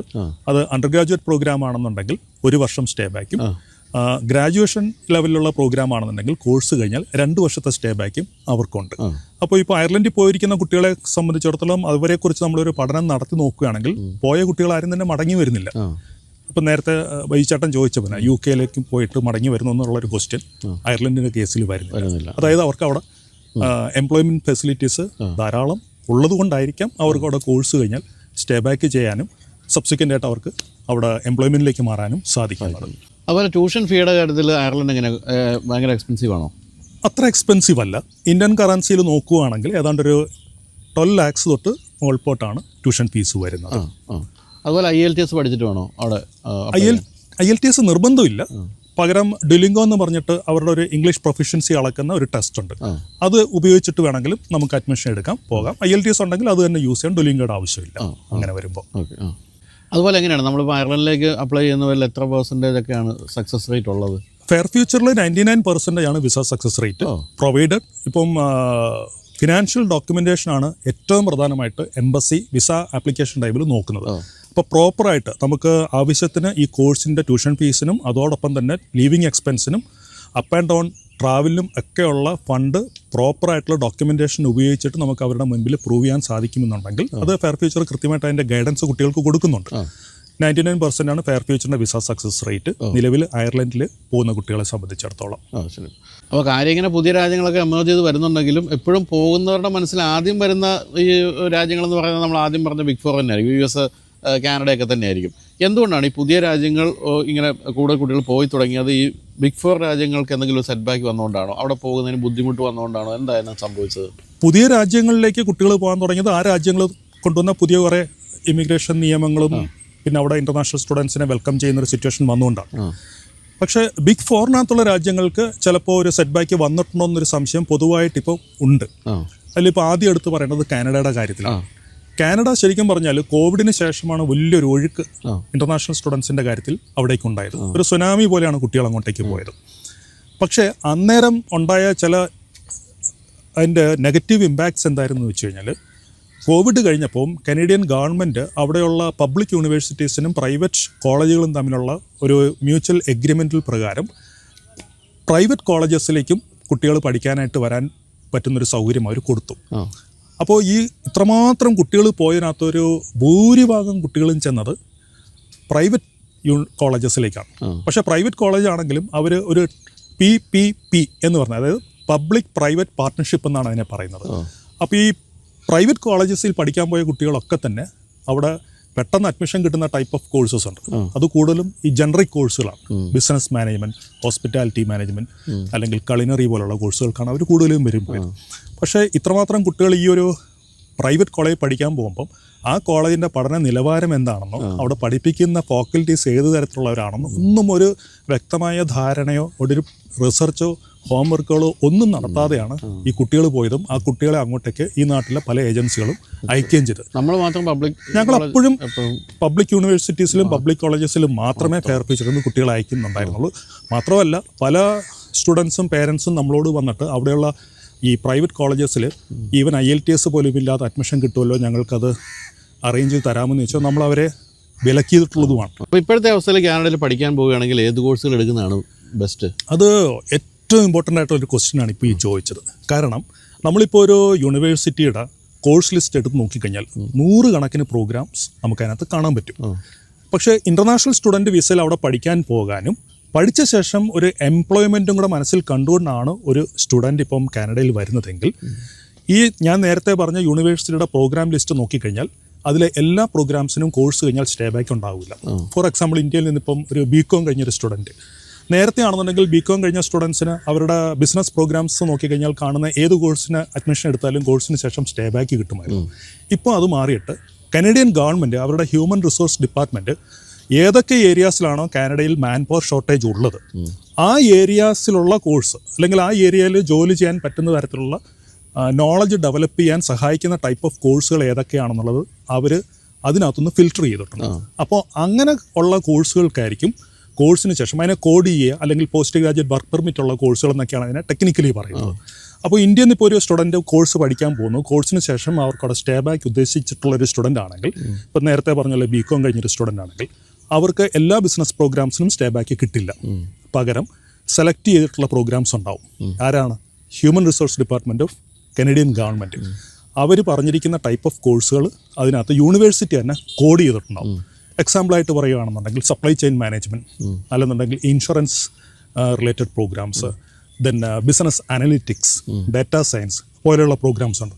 ഇതൊക്കെ ആണെങ്കിൽ ബിസിനസ് പ്രോഗ്രാംസ് പഠിക്കാൻ പോകുന്ന കുട്ടികൾക്ക് ഇങ്ങനെയുള്ള കോഴ്സ് ആണെങ്കിൽ അവർക്ക് സ്റ്റേ ബാക്ക് കിട്ടും. അല്ലാതുള്ള പ്രോഗ്രാംസ് പഠിക്കാൻ പോയിട്ട് കാര്യമില്ല. അപ്പോൾ അങ്ങനെയുള്ള സ്റ്റേ ബാക്കുള്ള പ്രോഗ്രാംസ് ഒക്കെ തന്നെ ഇനി ഒരു പ്രൈവറ്റ് കോളേജിലും ഇല്ല, പബ്ലിക് യൂണിവേഴ്സിറ്റീസിൽ മാത്രമേ ഉള്ളൂ. സെയിം തന്നെയായിരിക്കും മറ്റ് ഏരിയയിൽ. ഇപ്പോൾ നമ്മൾ നേഴ്സിങ്ങിൻ്റെ കോഴ്സ് എടുത്തു കഴിഞ്ഞാൽ, അല്ലെന്നുണ്ടെങ്കിൽ കമ്പ്യൂട്ടർ സയൻസിൻ്റെ പ്രോഗ്രാംസ് എടുത്തു കഴിഞ്ഞാൽ, എഞ്ചിനീയറിങ്ങിൻ്റെ പ്രോഗ്രാംസ് എടുത്തു കഴിഞ്ഞാൽ, ഇതിനകത്തെല്ലാം തന്നെ ഏതൊക്കെ പ്രോഗ്രാംസിനാണ് സ്റ്റേ ബാക്ക് കിട്ടുന്നുള്ള യൂണിവേഴ്സിറ്റിയുടെ വെബ്സൈറ്റിൽ തന്നെ നമുക്ക് കാണാൻ സാധിക്കും. അതുകൊണ്ടുള്ള ഒരു ഗുണം എന്താണെന്ന് വെച്ചാൽ ഇപ്പോൾ കുട്ടികളെ സംബന്ധിച്ചിടത്തോളം കൃത്യമായിട്ടുള്ള ഒരു ധാരണയോടുകൂടി അവർക്ക് കാനഡയിൽ പഠിക്കാൻ പോകാം. അതായത് കോഴ്സ് കഴിഞ്ഞാൽ എനിക്ക് ഇന്ന കോഴ്സ് പഠിച്ചാൽ സ്റ്റേ ബാക്ക് കിട്ടും, ഇന്ന കോഴ്സിന് സ്റ്റേ ബാക്ക് ഇല്ല എന്ന് അവർക്ക് മനസ്സിലാക്കാനായിട്ട് പറ്റും. പക്ഷേ അത് കൺസൾട്ടൻ്റ് ആണ് സ്റ്റുഡൻറ്റിന് അത് കാണിച്ചു കൊടുക്കേണ്ടത്, പറഞ്ഞ് മനസ്സിലാക്കി കൊടുക്കണം. അപ്പോൾ എന്ത് പറ്റുമെന്ന് വെച്ച് കഴിഞ്ഞാൽ സ്റ്റുഡൻറ്റ് നാളെ പോയിട്ട് എനിക്ക് ജോലി കിട്ടുന്നില്ല അല്ലെങ്കിൽ എനിക്ക് വർക്ക് പെർമിറ്റ് കിട്ടുന്നില്ല എന്നൊരു സിറ്റുവേഷനിലേക്ക് അവർക്ക് പോവാതെ തന്നെ കൃത്യമായിട്ട് കാര്യങ്ങൾ മുൻകൂട്ടി പ്ലാൻ ചെയ്തുകൊണ്ട് പോകാൻ സാധിക്കുന്ന തരത്തിലേക്ക് ഇത് മാറി. ഒപ്പം മറ്റൊരു കാര്യം, എംപ്ലോയ്മെൻറ്റ് സക്സസ് റേറ്റും വളരെ കൂടി. അതുകൊണ്ട് തന്നെ കാരണം അവിടെ മാൻ പവർ ഷോർട്ടേജ് ഉള്ളൊരു ഏരിയയിലേക്കാണ് ഇങ്ങനെ ഒരു കോഴ്സ് കഴിഞ്ഞ ഒരു ഇൻ്റർനാഷണൽ സ്റ്റുഡൻറ്റ് വിസയിൽ വരുന്നത്, അല്ലെങ്കിൽ കേരളത്തിൽ നിന്ന് പോയിരിക്കുന്ന ഒരു കുട്ടി അങ്ങനെയുള്ള ഒരു ക്വാളിഫിക്കേഷൻ അറ്റൈൻ ചെയ്യുമ്പോൾ അവരെ അന്വേഷിച്ച് എംപ്ലോയേഴ്സ് വരുന്ന ഒരു സിറ്റുവേഷൻ നമുക്ക് കാണാൻ പറ്റും. മാത്രമല്ല ഇപ്പോൾ എല്ലാ പബ്ലിക് യൂണിവേഴ്സിറ്റീസിലും കോളേജസിലും അവർക്ക് ഈ സ്റ്റുഡൻസിന് എംപ്ലോയ്മെൻറ്റിലേക്ക് കൊണ്ടുവരാൻ വേണ്ടിയിട്ട് ഇൻറ്റേൺഷിപ്സും അങ്ങനെയുള്ള കാര്യങ്ങളും എംപ്ലോയേഴ്സുമായിട്ട് ചേർന്നിട്ടുള്ള അറേഞ്ച്മെൻറ്റ്സ് കോഴ്സിനോടൊപ്പം തന്നെ കിട്ടുന്നുണ്ട്. അതും അവർക്ക് ഈ പറയുന്ന പോലെ ജോബിന് അവർക്ക് വളരെയധികം ഹെൽപ്ഫുൾ ആയിട്ടുള്ള ഒരു സിറ്റുവേഷൻ കാനഡയിൽ ഇപ്പം കൊണ്ടുവന്നിട്ടുണ്ട്. വളരെ പോസിറ്റീവ് ആയിട്ടുള്ള കാര്യം ശരിക്കും പറഞ്ഞാൽ സംഭവിച്ചത്. കുട്ടികളുടെ എണ്ണം ഇത്തിരി കുറഞ്ഞിട്ടുണ്ടാകാം എങ്കിൽ പോലും ഡ്രാസ്റ്റിക് ആയിട്ട് കുറഞ്ഞു. ഞാൻ നേരത്തെ പറഞ്ഞല്ലോ, സുനാമി പോലെ കുട്ടികൾ കാനഡയിൽ പോയത് ഇപ്പം തീർന്നു. ഇപ്പം ഏറ്റവും സെലക്റ്റീവ് ആയിട്ടുള്ള കുട്ടികൾക്കാണ് അവിടെ അഡ്മിഷൻ കിട്ടുന്നത്. ഏറ്റവും കൃത്യമായിട്ട് വിസ ഡോക്യുമെന്റേഷൻ ചെയ്യുന്നവർക്കാണ് വിസയും കിട്ടുന്നത്. അങ്ങനെയുള്ള കുട്ടികളുടെ എണ്ണം നേരത്തെ 100 കുട്ടികൾ പോയിരുന്ന സ്ഥാനത്ത് ഇപ്പോൾ 5 കുട്ടികളെ പോകുന്നുള്ളൂ എന്ന് പറഞ്ഞാൽ ഈ 5 കുട്ടികളെ സംബന്ധിച്ചിടത്തോളം അവർക്ക് വളരെ സേഫായിട്ടൊരു സിറ്റുവേഷനിലേക്കാണ് അവർ കാനഡയിൽ വരുന്നു എന്ന് പറയുമ്പോൾ തന്നെ. കാരണം അഡ്മിഷൻ കിട്ടുമ്പോഴാണെങ്കിലും വിസ കിട്ടുമ്പോഴാണെങ്കിലും ഒരുപാട് ക്രൈറ്റീരിയ അവർ ഫുൾഫില്ല് ചെയ്യുന്നുണ്ട്. അതിൽ ഏറ്റവും പ്രധാനപ്പെട്ട കാര്യം ഞാൻ തുടക്കത്തിൽ പറഞ്ഞതുപോലെ തന്നെ അവിടുത്തെ മാൻ പവർ റിക്വയർമെൻറ്റ് അനുസൃതമായിട്ടുള്ള കോഴ്സുകൾ സെലക്ട് ചെയ്യുന്നതിൽ കൂടി അവരുടെ കോഴ്സ് കഴിഞ്ഞാലുള്ള ജോബ് ചാൻസസും 10 മടങ്ങായിട്ട് ഇപ്പോൾ കൂടി. അപ്പോൾ അത് കാനഡയുടെ കാര്യം. മറ്റ് ബിഗ് ഫോറിൽ ഇനി 3 രാജ്യങ്ങൾ കൂടിയുണ്ട്. അവിടുത്തെ അവസ്ഥ എങ്ങനെയാണ് ഇപ്പോൾ യു കെയുടെ കേസ് എടുക്കുകയാണെന്നുണ്ടെങ്കിൽ യു കെയിൽ ഒരു ടൈപ്പ് ഓഫ് സ്റ്റുഡൻസിനാണ് യു കെ ഏറ്റവും നല്ലത്. അതായത് അവരുടെ പ്രൈം ഇൻറ്റൻഷൻ സ്റ്റഡി എന്നുള്ളതാണെങ്കിൽ U K is the best option. മാത്രമല്ല ഇപ്പോൾ നമുക്ക് യു എസിൻ്റെ കേസ് പറയുകയാണെങ്കിൽ യു എസിലെ ഏറ്റവും ടോപ്പ് യൂണിവേഴ്സിറ്റീസ് എന്ന് പറയുന്നത് ഐവി ലീഗ് യൂണിവേഴ്സിറ്റീസാണ്. പക്ഷേ ഐവി ലീഗിൻ്റെ ട്യൂഷൻ ഫീസ് എന്ന് പറഞ്ഞാൽ ഏകദേശം 70 ലക്ഷം തൊട്ട് മേൽപോട്ടൊക്കെയാണ് ട്യൂഷൻ ഫീസ് വരുന്നത്. നേരെ മറിച്ച് ഐവി ലീഗിൻ്റെ സെയിം സ്റ്റാൻഡേർഡ് ഓഫ് എഡ്യൂക്കേഷൻ കിട്ടുന്ന യൂണിവേഴ്സിറ്റീസാണ് യു കെയിലെ റസൽസ് യൂണിവേഴ്സിറ്റീസ്. അപ്പോൾ റസൽസിലൊക്കെ പഠിക്കാൻ പോവുകയാണെന്നുണ്ടെങ്കിൽ ഇപ്പോൾ ഐവി ലീഗിൽ വരുന്ന ട്യൂഷൻ ഫീസ് പോലെയല്ല റസൽസിൽ വരുന്ന ഏതാണ്ട് ഒരു 30 ലക്ഷം ആണ് ആവറേജ് ട്യൂഷൻ ഫീസ് വരുന്നത്. പഠിച്ചത് റസൽ ഗ്രൂപ്പിൽ പെടുന്ന ലീഡ്സ് യൂണിവേഴ്സിറ്റിയിലായിരുന്നു പഠിച്ചത്. ആ ഒരു ഫീസായിരുന്നു അവിടെ. കോഴ്സ് കഴിഞ്ഞ് എംപ്ലോയ്മെൻറ്റും ആയിരുന്നു. അതെ.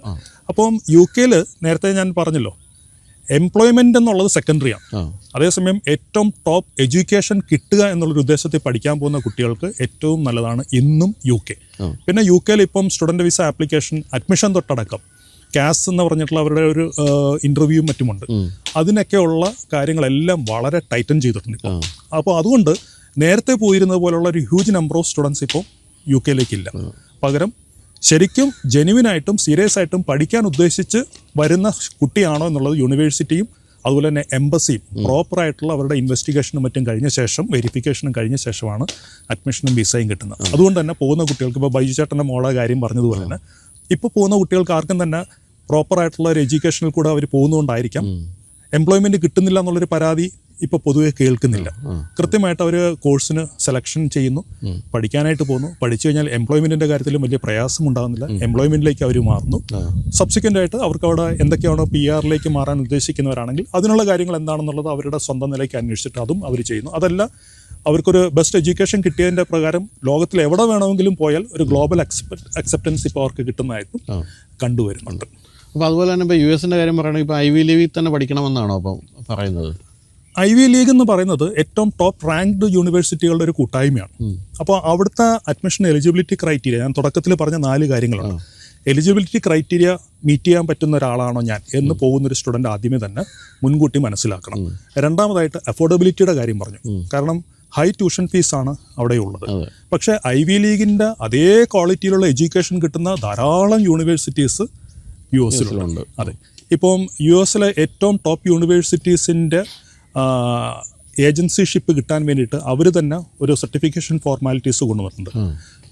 Association of international recruitment council എന്നാണ് പറഞ്ഞത്, AIRC. അപ്പോൾ AIRCയിൽ മെമ്പേഴ്സായിട്ടുള്ള യൂണിവേഴ്സിറ്റികൾ ആ യൂണിവേഴ്സിറ്റികളുടെ സ്റ്റുഡൻസിനെ റിക്രൂട്ട് ചെയ്യുന്നതിന് വേണ്ടിയിട്ട് ലോകത്തിൻ്റെ പല സ്ഥലങ്ങളിലും ഏജൻസീസിനെ അപ്പോയിൻറ്റ് ചെയ്യുമ്പം ഈ AIRC സർട്ടിഫിക്കേഷനുള്ള ഏജൻസീസിനെ മാത്രമേ അവർ അപ്പോയിൻറ്റ് ചെയ്യുള്ളൂ അവരുടെ സ്റ്റുഡൻറ്റ് റിക്രൂട്ട്മെൻറ്റ് പാർട്ട്ണറായിട്ട്. കേരളത്തിൽ നിന്നും AIRC സർട്ടിഫിക്കേഷനുള്ള ഒരേ ഒരു ഏജൻസി ഫെയർ ഫ്യൂച്ചർ മാത്രമാണ്. അപ്പോൾ നമുക്കറിയാം ഈ ഐവി ലീഗിനോടൊപ്പം തന്നെ അതേ ക്വാളിറ്റി എഡ്യൂക്കേഷൻ കിട്ടുന്ന ധാരാളം മറ്റ് പബ്ലിക് യൂണിവേഴ്സിറ്റീസ് യു എസിലുണ്ട്. ഇപ്പോൾ യൂണിവേഴ്സിറ്റി ഓഫ് കാലിഫോർണിയ അങ്ങനെയുള്ള യൂണിവേഴ്സിറ്റീസ് അല്ലെന്നുണ്ടെങ്കിൽ മറ്റ് സ്റ്റേറ്റുകളുടെ യൂണിവേഴ്സിറ്റി, ഇവിടെയൊക്കെ തന്നെ ടോപ്പ് ക്വാളിറ്റി എഡ്യൂക്കേഷൻ കിട്ടും. പക്ഷേ ഐവി ലീഗിലുള്ള പോലെ അത്രയും ഹൈ ട്യൂഷൻ ഫീസ് ഇല്ല. അഡ്മിഷൻ റിക്വയർമെന്റ് പലപ്പോഴും നമ്മൾ നോക്കുമ്പം ഐവി ലീഗിലും ഇവിടെയൊക്കെ തന്നെ സെയിം റിക്വയർമെന്റ് വരുന്നത്. പക്ഷേ ട്യൂഷൻ ഫീസ് തുലവും കുറവായിരിക്കും ഇങ്ങനെയുള്ള യൂണിവേഴ്സിറ്റികളിൽ അഡ്മിഷൻ എടുക്കുമ്പോൾ. പിന്നെ അവർക്ക് കോഴ്സിന് ശേഷം OPT എന്ന് പറഞ്ഞിട്ട് ഓപ്ഷണൽ പ്രാക്ടിക്കൽ ട്രെയിനിങ് പീരീഡ് എന്ന് പറഞ്ഞിട്ട് 3 കൊല്ലത്തെ സ്റ്റേ ബാക്ക് കിട്ടും. സ്റ്റെം കാറ്റഗറിയിലുള്ള കോഴ്സാണ് ചെയ്യുന്നതെങ്കിൽ. സ്റ്റെം എന്ന് പറഞ്ഞാൽ സയൻസ്, ടെക്നോളജി, എഞ്ചിനീയറിംഗ്, മാത്തമാറ്റിക്സ്. ഇപ്പോൾ നേരത്തെ ബിസിനസ് പ്രോഗ്രാമിന് പോകുന്ന കുട്ടികളുണ്ടായിരുന്നു. അപ്പോൾ അങ്ങനെയുള്ള കോഴ്സുകൾ പൊതുവേ സ്റ്റെമ്മിനകത്ത് വരികയില്ലായിരുന്നു. പക്ഷേ ഇപ്പം ബിസിനസ് പ്രോഗ്രാംസിനകത്തും സ്റ്റെം റിലേറ്റഡ് MBA തന്നെ സ്റ്റെമ്മിനകത്ത് വരുന്ന MBA പ്രോഗ്രാംസ് ഉണ്ട്. ഇപ്പോൾ for example data science, business analytics പോലുള്ള കോഴ്സസ് ഉണ്ട്. അപ്പോൾ US അങ്ങനെയുള്ള കോഴ്സുകൾ എടുക്കുന്ന കുട്ടികൾക്ക് കോഴ്സിന് ശേഷം 3 കൊല്ലത്തെ സ്റ്റേ ബാക്ക് കിട്ടും. അതുപോലെ തന്നെ ഇപ്പം US പോകുന്നതിൻ്റെ കൂട്ടത്തിൽ ഏറ്റവും ടോപ്പായിട്ടുള്ളൊരു സ്റ്റഡി ഏരിയയാണ് നേഴ്സിംഗ് പ്രോഗ്രാം. നേഴ്സിംഗ് പ്രോഗ്രാം പഠിക്കാൻ പോകുന്ന കുട്ടികൾക്ക് കിട്ടുന്നൊരു പ്ലസ് പോയിന്റ്, അവിടെ 4 ഇയർ BSc നേഴ്സിംഗ് നമുക്ക് ഇവിടുന്ന് +2 കഴിഞ്ഞാൽ ഡയറക്റ്റ് ആയിട്ട് പോകാം. അപ്പോൾ ഈ 4 ഇയർ BSc നേഴ്സിങ്ങിന് പലപ്പോഴും നമ്മുടെയൊക്കെ ധാരണ വലിയ ട്യൂഷൻ ഫീസ് വരുന്നത് അങ്ങനെയില്ല. ഇപ്പം ഫെയർ ഫീച്ചറിൽ നിന്ന് ധാരാളം കുട്ടികൾ യൂണിവേഴ്സിറ്റി ഓഫ് സൗത്ത് ഡക്കോട്ടയിൽ BSc നേഴ്സിങ്ങിന് പോകുന്നുണ്ട്. അതിൻ്റെ ട്യൂഷൻ ഫീസ് എന്ന് പറയുമ്പോൾ ഇന്ത്യൻ കറൻസിയിൽ നോക്കുമ്പോൾ ഏതാണ്ട് ഒരു 8 lakhs per year tuition fees വരുന്നുള്ളൂ. ലീവിങ് എക്സ്പെൻസും ഏതാണ്ട് ഒരു 8 lakhs പെർ ഇയറേ വരുന്നുള്ളൂ. പക്ഷേ ഈ 4 വർഷത്തെ BSc നേഴ്സിംഗ് കഴിയുമ്പോഴേക്കും ഈ കോഴ്സിനകത്തുകൂടി തന്നെ യൂണിവേഴ്സിറ്റി തന്നെ കുട്ടികൾക്ക് ഹോസ്പിറ്റൽസിൽ ഇന്റേൺഷിപ്പ് ചെയ്യാനുള്ള ഒരു ഫെസിലിറ്റിയും കൂടി ഇതിനോടൊപ്പം അറേഞ്ച് ചെയ്തിട്ടുണ്ട്. പലർക്കും ഇതിനെക്കുറിച്ചൊന്നും അറിയില്ല, അതുകൊണ്ടാണ് ഞാനിത് എടുത്തു പറയുന്നത്. അപ്പോൾ ഈ ഒരു 4 ഇയർ BSc നേഴ്സിംഗ് കഴിഞ്ഞൊരു കുട്ടിക്ക് അവിടെ കോഴ്സ് കഴിഞ്ഞാൽ ആദ്യം OPT കിട്ടും. അത് കഴിഞ്ഞാൽ പിന്നെ അവർ പെർമനൻ്റ് ആയിട്ട് അവിടെ ഒരു എംപ്ലോയ്മെൻറ്റിലേക്ക് മാറണമെങ്കിൽ ഇൻ്റർനാഷണൽ സ്റ്റുഡൻറ്റ് വിസയിൽ, അതായത് F1 എന്നുള്ള കാറ്റഗറിയിലാണ് ഈ കുട്ടികളൊക്കെ തന്നെ. ലോകത്തിലെ ഏത് രാജ്യത്തു നിന്ന് വരുന്ന കുട്ടികളും US പഠിക്കാൻ വരുന്നത് F1 കാറ്റഗറിയിലുള്ള സ്റ്റുഡൻറ്റ് വിസയിലാണ്. പക്ഷേ F1 കാറ്റഗറിയിലുള്ള കോഴ്സ്, ഇപ്പോൾ സ്റ്റെം കാറ്റഗറിയിലുള്ള എഞ്ചിനീയറിംഗ് പ്രോഗ്രാം ആണെങ്കിലും ബിസിനസ് പ്രോഗ്രാം ആണെങ്കിലും അവരൊക്കെ തന്നെ കോഴ്സ് കഴിഞ്ഞാൽ ഒരു H1B വിസ ആപ്ലിക്കേഷൻ ഒരു എംപ്ലോയർ സ്പോൺസർ ചെയ്തിട്ടാണ് ഫയൽ ചെയ്യേണ്ടത്. അതാണ് അവർക്ക് ഫുൾ ടൈം ആയിട്ട് ഒരു എംപ്ലോയ്മെൻറ്റിലേക്ക് വരാനുള്ള വിസ എന്ന് പറയുന്നത്. അപ്പോൾ F1 നിന്ന് അവർ H1 മാറണം. പക്ഷേ ഒരു വർഷം US 65,000 H1B visa US government കൊടുക്കുകയുള്ളൂ. പക്ഷേ ഈ 65,000 H1B വിസ കൊടുക്കാനായിട്ട് അവർ അതിനുള്ള ലോട്ട് ഓപ്പൺ ആക്കുമ്പം എല്ലാ വർഷവും കണ്ടുവരുന്നത് ഏകദേശം 3.5 ലക്ഷം ആപ്ലിക്കേഷൻസ് ആണുള്ളത്. അതുകൊണ്ട് തന്നെ ഈ 3.5 ലക്ഷം പേരിൽ നിന്നും 65,000 പേരെ ലോട്ടറി ഇട്ടിട്ടാണ് അവരെടുക്കുന്നത്. അപ്പോൾ ഒരു ലോട്ടറി സിസ്റ്റത്തിൽ കൂടിയാണ് ഇവരെല്ലാവരും തന്നെ എലിജിബിൾ ആണെങ്കിൽ പോലും H1 കിട്ടുകയോ കിട്ടില്ല എന്നുള്ള വിചാരിക്കുന്നത് കാണേണ്ടത്.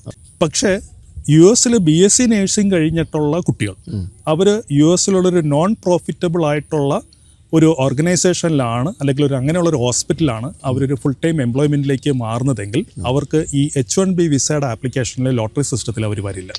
അവർക്ക് ഡയറക്റ്റ് ആയിട്ട് H1B കൊടുക്കാനുള്ളൊരു സൗകര്യം US ഗവൺമെൻറ് അവിടെ ക്രമീകരിച്ചിട്ടുണ്ട്.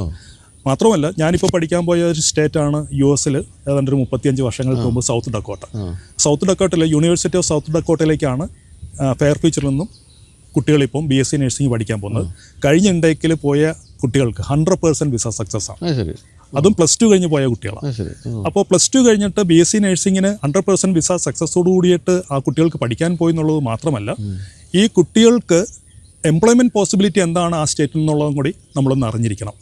2000 നേഴ്സസിൻ്റെ വേക്കൻസീസാണ് ഫില്ലാവാതെ ഈ സൗത്ത് ഡക്കോട്ട സ്റ്റേറ്റിൽ മാത്രം ഇപ്പോൾ ഉള്ളത്.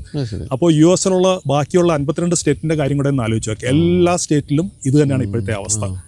കാരണം സഫീഷ്യൻ്റ് ആയിട്ടുള്ള നേഴ്സസിൻ്റെ കുറവ് അവർക്ക് ഫുൾഫില്ല് ചെയ്യണമെന്നുണ്ടെങ്കിൽ ഇൻ്റർനാഷണൽ സ്റ്റുഡൻറ്റ് വിസയിൽ വരുന്ന BSc നേഴ്സിംഗ് കഴിഞ്ഞ കുട്ടികൾക്ക് അവർക്ക് വലിയ കടമ്പകളില്ലാതെ തന്നെ H1B വിസയിലേക്ക് വരാൻ സാധിക്കുന്ന തരത്തിൽ അവിടുത്തെ ഇമിഗ്രേഷൻ നിയമങ്ങളിൽ വരെ മാറ്റം വരുത്തുന്നു. ഇത് എത്ര പേർക്ക് അറിയാം?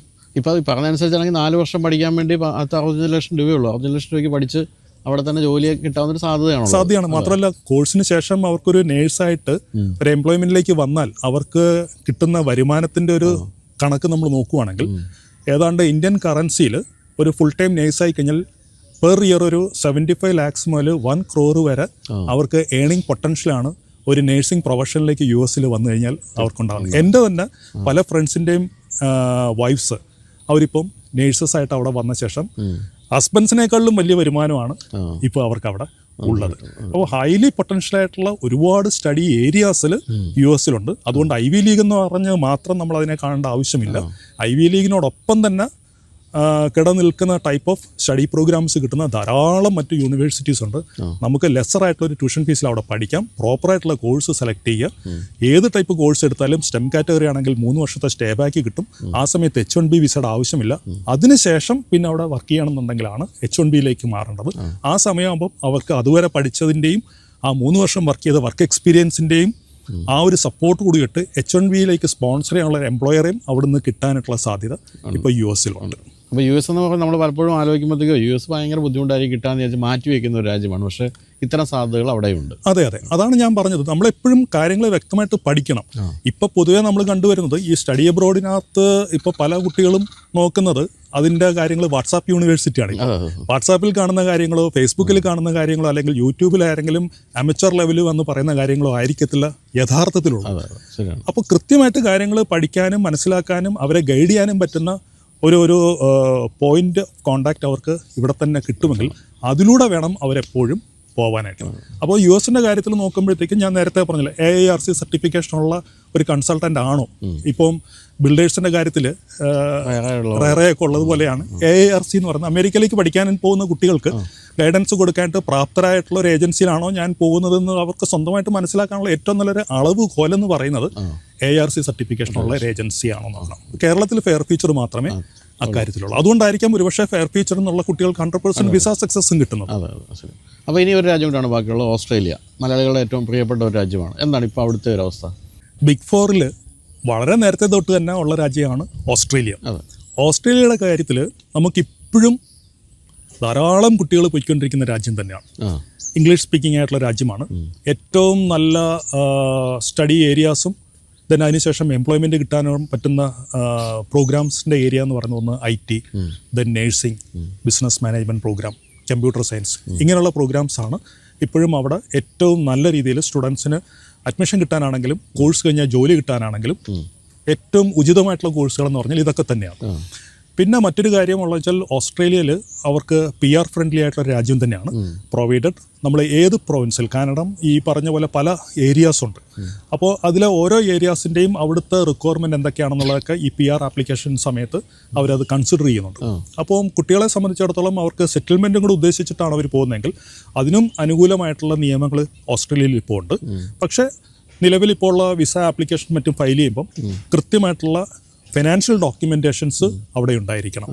പേരൻസിൻ്റെ സ്പോൺസറിങ്ങിലാണ് അവർ പോകുന്നതെങ്കിൽ പേരൻസിന് IT റിട്ടേൺസ് ഫയൽ ചെയ്ത ഡോക്യുമെൻറ്റ്സ് കാണിക്കാനുണ്ടാവണം. മിനിമം ഒരു 14 to 15 lakhs ഇൻകം അവർക്കുണ്ടെന്നുള്ളത് തെളിയിക്കുന്ന ഡോക്യുമെൻറ്റ്സ് IT റിട്ടേൺസിലും മറ്റും അല്ലെങ്കിൽ അവരുടെ സാലറി ഷീറ്റ്സിലും മറ്റും അതൊക്കെ ഉണ്ടായിരിക്കണം.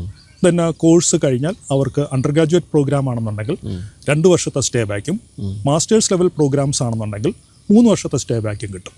പിന്നെ PR ആപ്ലിക്കേഷനൊക്കെ അതിലൂടെ തന്നെ അവർക്ക് ഫയൽ ചെയ്ത് മുന്നോട്ട് പോയിട്ട് PR-ലേക്ക് മാറാനായിട്ട് സാധിക്കും. മാസ്റ്റേഴ്സിന് പോകുന്ന കുട്ടികളാണെന്നുണ്ടെങ്കിൽ അവർക്ക് അവരുടെ സ്പൗസിനെയും കൂടെ കൊണ്ടുപോകാൻ പറ്റും. അവർക്ക് ഓപ്പൺ വർക്ക് പെർമിറ്റ് ആണ്. അപ്പോൾ അതുകൊണ്ടുള്ള ഗുണം എന്താണെന്ന് വെച്ചാൽ അവർക്ക് എനി ടൈപ്പ് ഓഫ് ജോബ്സ് ഓസ്ട്രേലിയയിൽ ചെയ്യാം.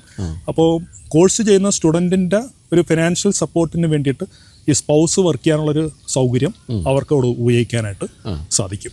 അപ്പോൾ ഇത്തരം രാജ്യങ്ങളല്ലാതെ ഇനിയിപ്പോൾ ഏതാണ് സജസ്റ്റ് ചെയ്യാൻ പറ്റുന്ന ഒരു പുതിയ രാജ്യമുള്ളത്? ഇപ്പോഴത്തെ ഒരു പുതിയ ട്രെൻഡായിട്ട് വന്നിരിക്കുന്നത് ഓസ്ട്രിയയാണ്.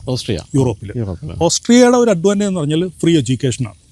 ജർമ്മനിയുടെ കാര്യം പറഞ്ഞതുപോലെ തന്നെ അവിടെയുള്ള പബ്ലിക് യൂണിവേഴ്സിറ്റീസിൽ അഡ്മിഷൻ കിട്ടാനുള്ള ക്രൈറ്റീരിയ കൃത്യമായിട്ട് മീറ്റ് ചെയ്യുന്ന സ്റ്റുഡൻസിന് ട്യൂഷൻ ഫീസ് ഇല്ലാതെ അവിടെ പഠിക്കാനായിട്ട് പോകാൻ പറ്റും.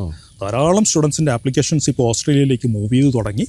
ഓസ്ട്രിയ ഇപ്പം വലിയൊരു ഹോട്ട് ഡെസ്റ്റിനേഷനായിട്ട് മാറിക്കഴിഞ്ഞിരിക്കും. ശരിക്കും പറഞ്ഞാൽ ഇപ്പം നോർത്ത് ഇന്ത്യൻ സ്റ്റുഡൻസിന് ഒരു ഫ്ലോ അങ്ങോട്ട് തുടങ്ങിയിട്ടില്ല.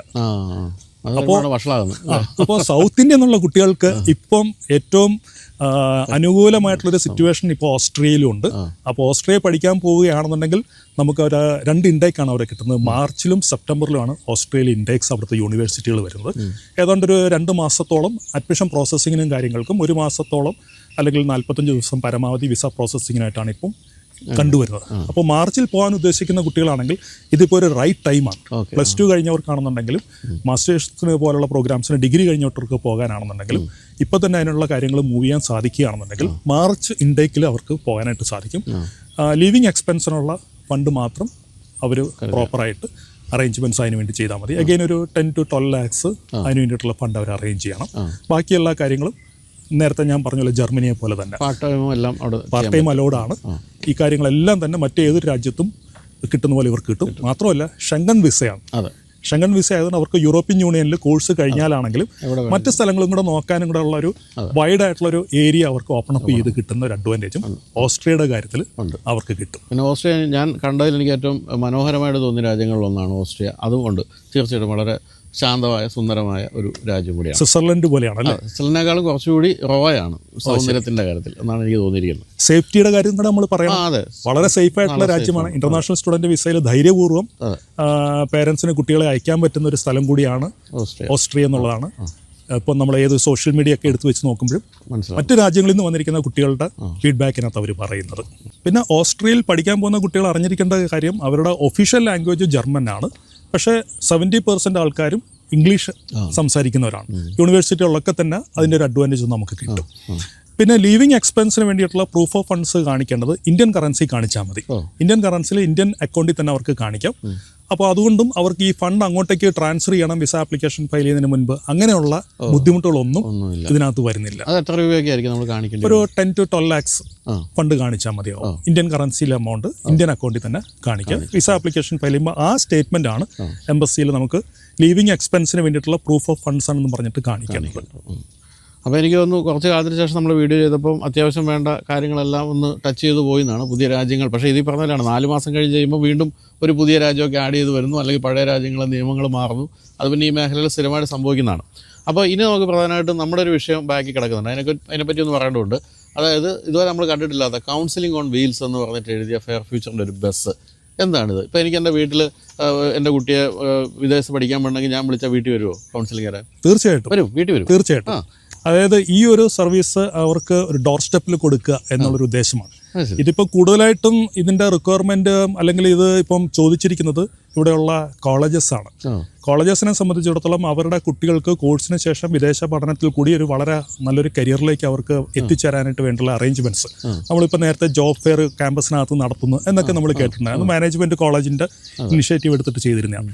ഇപ്പോൾ അതുപോലെ തന്നെ വന്നിരിക്കുന്നതാണ് സ്റ്റഡി അബ്രോഡ് എന്ന് പറയുമ്പം ഏതൊക്കെ രാജ്യങ്ങളുണ്ട്, അവിടെ ഏതൊക്കെ കോഴ്സസ് ഉണ്ട്, അത് എങ്ങനെയാണ് അഡ്മിഷൻ എടുക്കേണ്ടത്, അവിടെ പഠിക്കാൻ പോകുന്നതിന് മുമ്പ് അറിഞ്ഞിരിക്കേണ്ട കാര്യങ്ങൾ, അങ്ങനെ ഒരു A to Z കൗൺസിലിംഗ് ഈ കോളേജുകൾക്കകത്ത് തന്നെ കുട്ടികൾക്ക് കൊടുക്കുന്നതിന് വേണ്ടിയിട്ട് ഇപ്പോൾ മാനേജ്മെൻറ്റ് കോളേജിൻ്റെ അവരിപ്പം ഞങ്ങളോട് പല പ്രാവശ്യമായിട്ട് ഇങ്ങനെ ഞങ്ങളെ അന്വേഷിക്കുകയും വരികയും ഞങ്ങളെ കൂട്ടിക്കൊണ്ടു പോവുകയൊക്കെ ചെയ്യുന്നുണ്ട്. അപ്പോൾ ഇനി മുതൽ അത് അവർക്ക് അവിടെ തന്നെ ഈ കൗൺസിലിംഗ് അവരുടെ ഒരു ഫെസിലിറ്റി ഉപയോഗിക്കുന്നതിന് പകരം നമ്മളുടെ ഈ കാരവൻ നേരെ അവിടെ ചെല്ലുന്നു. സ്റ്റുഡൻസിന് കാരവൻ്റെ ഉള്ളിൽ അതിനായിട്ടുള്ള കൗൺസിലിംഗ് അറേഞ്ച്മെൻറ്റ്സ് ചെയ്തിട്ടുണ്ട്. കൗൺസിലിംഗ് അവർക്ക് കാരവൻ്റെ ഉള്ളിൽ വെച്ച് കിട്ടുന്നു. ബാക്കിയുള്ള കാര്യങ്ങളെല്ലാം തന്നെ ഈവൻ അഡ്മിഷൻ പ്രോസസ്സിങ്ങും വിസ ഡോക്യുമെൻറ്റേഷൻ അടക്കമുള്ള കാര്യങ്ങളെക്കുറിച്ചുള്ള എല്ലാ ഫെസിലിറ്റീസും സർവീസസും നമുക്ക് അവിടെ ചെന്ന് ഓരോ കോളേജിൻ്റെയും ക്യാമ്പസിൽ പോയി അവിടെ ചെന്ന് ചെയ്തു കൊടുക്കുന്നതിനുള്ളൊരു സൗകര്യം വേണമെന്നുള്ള നിരന്തരമായിട്ടുള്ള അവരുടെ ഒരു ആവശ്യത്തിൻ്റെയും കൂടെ ഭാഗമായിട്ടാണ് ഇങ്ങനൊരു കോൺസെപ്റ്റ് കൊണ്ടുവരണം എന്ന് വിചാരിച്ചത്. അങ്ങനെയാണ് ഇതിപ്പം കൊണ്ടുവന്നിട്ടുള്ളത്. ഇപ്പോൾ തന്നെ ആഴ്ചയിലെ എല്ലാ വർക്കിംഗ് ഡേയ്സിലും ഇതിൻ്റെ ബുക്കിംഗ് ഇപ്പം ഓരോ കോളേജസിൽ നിന്നും വന്നുകൊണ്ടിരിക്കും. ഫ്രീ സർവീസ് ആണോ നമ്മുടെ? കംപ്ലീറ്റ്ലി ഫ്രീ ആണ്. അപ്പോൾ കേരളത്തിൽ എവിടെ വേണമെങ്കിലും നമുക്ക് ഏത് കോളേജിലും ഏത് യൂണിവേഴ്സിറ്റിയിലും വിളിച്ചാൽ നിങ്ങൾ ചെന്ന് ഫ്രീ ടൈമിൽ ചെന്ന് കൗൺസിലിംഗ്. അപ്പോൾ അവർ ഏത് ദിവസമാണ് നമ്മളുടെ ഈ കൗൺസിലിംഗ് ഓൺ വീൽസ് എന്നുള്ള നമ്മളുടെ കാരവൻ അവിടെ എത്തണമെന്നുള്ള മുൻകൂട്ടി അതനുസരിച്ചുള്ള കാര്യങ്ങളെല്ലാം മീറ്റിംഗിലേക്ക് മുൻകൂട്ടി പ്ലാൻ ചെയ്യും. അതനുസരിച്ചിട്ട് ആ ദിവസം നമ്മളുടെ കൗൺസിലേഴ്സ് അടക്കം ഒരു ഫുൾ ടീം അവിടെ ചെല്ലുന്നു. ആ സ്റ്റുഡൻസിന് വേണ്ടിയിട്ടുള്ള കൗൺസിലിംഗ് അവരുടെ പ്രിമിസസിനകത്ത് തന്നെ വെച്ച് നമ്മളിത് കൊടുക്കുന്നു. ബാക്കിയുള്ള കാര്യങ്ങൾക്ക് എന്തൊക്കെയാണോ വേണ്ടത് അതിനുള്ള അറേഞ്ച്മെന്റ്സ് എല്ലാം ചെയ്യുന്നു. ദെൻ ഫോളോ അപ്സും മറ്റു കാര്യങ്ങളും നമ്മളുടെ ഓഫീസിൽ നിന്ന് തന്നെ ചെയ്യും. ഇപ്പം ട്രിവാൻഡ്രം തൊട്ട് കണ്ണൂർ വരെ നമുക്ക് ഓഫീസുണ്ട്. അപ്പോൾ ഓരോ സ്ഥലങ്ങളിലും ലോക്കലായിട്ട് മറ്റു കാര്യങ്ങളെല്ലാം ചെയ്യേണ്ടത് ഇതിന് ശേഷം അതാത് സ്ഥലത്തുള്ള ഓഫീസിൽ നിന്നായിരിക്കും അതെല്ലാം നടക്കുന്നത്. നമ്മളിപ്പോൾ നിങ്ങളുടെ ഓഫീസിലേക്ക് വരേണ്ട കാര്യമൊന്നുമില്ല. നമുക്ക് തുടക്കത്തിലെ കൗൺസിലിംഗ് അവിടെ കിട്ടുന്നു. വളരെ നല്ല കാര്യം. പ്രത്യേകിച്ച് എറണാകുളം പോലുള്ള സ്ഥലത്തൊക്കെ നമ്മളൊരു ഇത്തരത്തിലുള്ള ഓഫീസിലൊക്കെ എത്തിപ്പെടണമെങ്കിൽ ഒരു ബുദ്ധിമുട്ടെല്ലാം ഒഴിവായി കിട്ടുന്നു. അതെ. ഏറ്റവും വലിയ ബുദ്ധിമുട്ട് വരുന്ന മിക്കവാറും പേർക്ക് പാർക്കിങ്ങിന്റെ ഒക്കെ ഇഷ്യൂസ് ഒക്കെ വരുന്നുണ്ട്. ശരിയാണ്. അപ്പോൾ അതൊക്കെ ഒരു പരമാവധി ഒരു പരിധി വരെ നമുക്ക് ഇതിലൂടെ അഡ്രസ്സ് ചെയ്യാൻ പറ്റുന്നുണ്ട്. കുട്ടികളെ സംബന്ധിച്ചിടത്തോളം അവർ പഠിക്കാൻ പോകുന്ന കോളേജിനകത്ത് തന്നെ അവർക്ക് ഈ ഒരു സൗകര്യം അവർക്ക് അവിടെ ലോക്കലി കിട്ടുന്നു എന്നുള്ളത് അവർക്കും വലിയൊരു അഡ്വാൻറ്റേജ് ആയിട്ട് അവർ പറഞ്ഞത്. പ്രത്യേകിച്ചും കുറച്ച് ദൂരം എറണാകുളത്തുനിന്ന് അകലെയുള്ള സ്ഥലങ്ങളിലുള്ള കുട്ടികൾക്കാണ് ഇതിൻ്റെ പ്രയോജനം ഏറ്റവും കൂടുതൽ. ലൈക്ക് ഇപ്പോൾ തൊടുപുഴ, കോതമംഗലം, മൂവാറ്റുപുഴ, അല്ലെങ്കിൽ ഇപ്പോൾ ആലപ്പുഴ ആ സൈഡിലോട്ട് നോക്കുകയാണെങ്കിൽ, വടക്ക് സൈഡിലേക്ക് നോക്കുകയാണെങ്കിൽ ചാലക്കുടി, അങ്കമാലി, ഇവിടുന്നൊക്കെയുള്ള കോളേജുകളിൽ നിന്നും ഇപ്പം ഇതിനു വേണ്ടിയിട്ടുള്ള റിക്വയർമെൻറ്റ് അവർ അവിടെ ആവശ്യപ്പെട്ടു തുടങ്ങി. അപ്പോൾ ഇതൊക്കെയാണ് ഇപ്പോൾ വിദേശ വിദ്യാഭ്യാസ രംഗത്തെ പുതിയ വിശേഷങ്ങൾ നിങ്ങൾ കേട്ട് കഴിഞ്ഞു. ഈ പറഞ്ഞ പോലെ നമ്മളിപ്പോൾ കാനഡ എന്ന് കേൾക്കുമ്പോൾ ഇനി കാനഡയിൽ പോയിട്ട് കാര്യമേ ഇല്ല എന്ന് പറഞ്ഞ് കാനഡയിൽ ഇരിക്കുന്ന കുറേ പേര് വീഡിയോ ഒക്കെ ചെയ്യുന്നതൊക്കെ ആയിരിക്കും നമ്മൾ കാണുന്നത്. അങ്ങനെയൊന്നുമല്ല. നമ്മൾ കൃത്യമായ കോഴ്സ് മനസ്സിലാക്കി കൃത്യമായ ഏജൻസി വഴിയൊക്കെ അപ്ലൈ ചെയ്യുകയാണെങ്കിൽ ഇപ്പോഴും സാധ്യതകൾ എല്ലായിടത്തും ഉണ്ട് എന്നാണ് ഇപ്പോൾ രാജ് പറഞ്ഞു തന്നത്. അപ്പോൾ തീർച്ചയായിട്ടും ഫെയർ ഫ്യൂച്ചറിനെ മാത്രമല്ല നമ്മൾ പറയുന്നത്, അതുപോലെയുള്ള വളരെ ട്രസ്റ്റ് ചെയ്യാവുന്ന ഏജൻസികളെ മാത്രമേ ഇത്തരം കാര്യങ്ങൾക്ക് നിങ്ങൾ സമീപിക്കാവൂ. എന്തായാലും കൂടുതൽ സംശയങ്ങൾ ഒക്കെ ഉണ്ടെങ്കിൽ വീണ്ടും നമ്മൾ നമ്പറെ കൊടുക്കുന്നുണ്ട്, വിളിച്ചു ചോദിക്കുക. എന്നിട്ട് ചെന്ന കാര്യങ്ങൾ മനസ്സിലാക്കിയതിന് ശേഷം മാത്രം ഏത് രാജ്യം വേണമെന്ന് തീരുമാനിക്കുക. അപ്പോൾ എല്ലാവർക്കും മികച്ച ഒരു വിദേശ വിദ്യാഭ്യാസം സാധ്യമാകട്ടെ എന്ന് അല്ലേ ആശംസിക്കുന്നു. തീർച്ചയായും. പണ്ട് കാലത്ത് 40 വർഷം മുമ്പൊക്കെ പോയി അമേരിക്കയിലും UK പഠിച്ചിട്ട് വന്ന രാജാണ് ഈ ഒരു സ്ഥാപനം നടത്തുന്നുള്ളതുകൊണ്ട് തന്നെ ഇതിൻ്റെ എല്ലാ പ്രശ്നങ്ങളും നേരിട്ട് മനസ്സിലാക്കി തന്നെയാണ് രാജ് ഈ സ്ഥാപനം മുന്നോട്ട് കൊണ്ടുപോയിക്കൊണ്ടിരിക്കുന്നത്. അപ്പോൾ എല്ലാവിധ ആശംസകൾ നേരുന്നു. അപ്പം ഇതിൻ്റെ ഒരു ടെസ്റ്റ് ഡ്രൈവ് തരണേ. തീർച്ചയായിട്ടും 2-3 ദിവസം ബൈച്ചേട്ടൻ ഇതുമായിട്ട് സഞ്ചരിക്കുക. നമുക്ക് വണ്ടിയുള്ള കൗൺസിലിംഗ് കൊടുക്കാം, ഏത് വണ്ടി വാങ്ങിക്കണം എന്നൊക്കെ. അതെ അതിനുവേണ്ടി ഉപയോഗിക്കാം. ശരി, thank you so much. Thank you.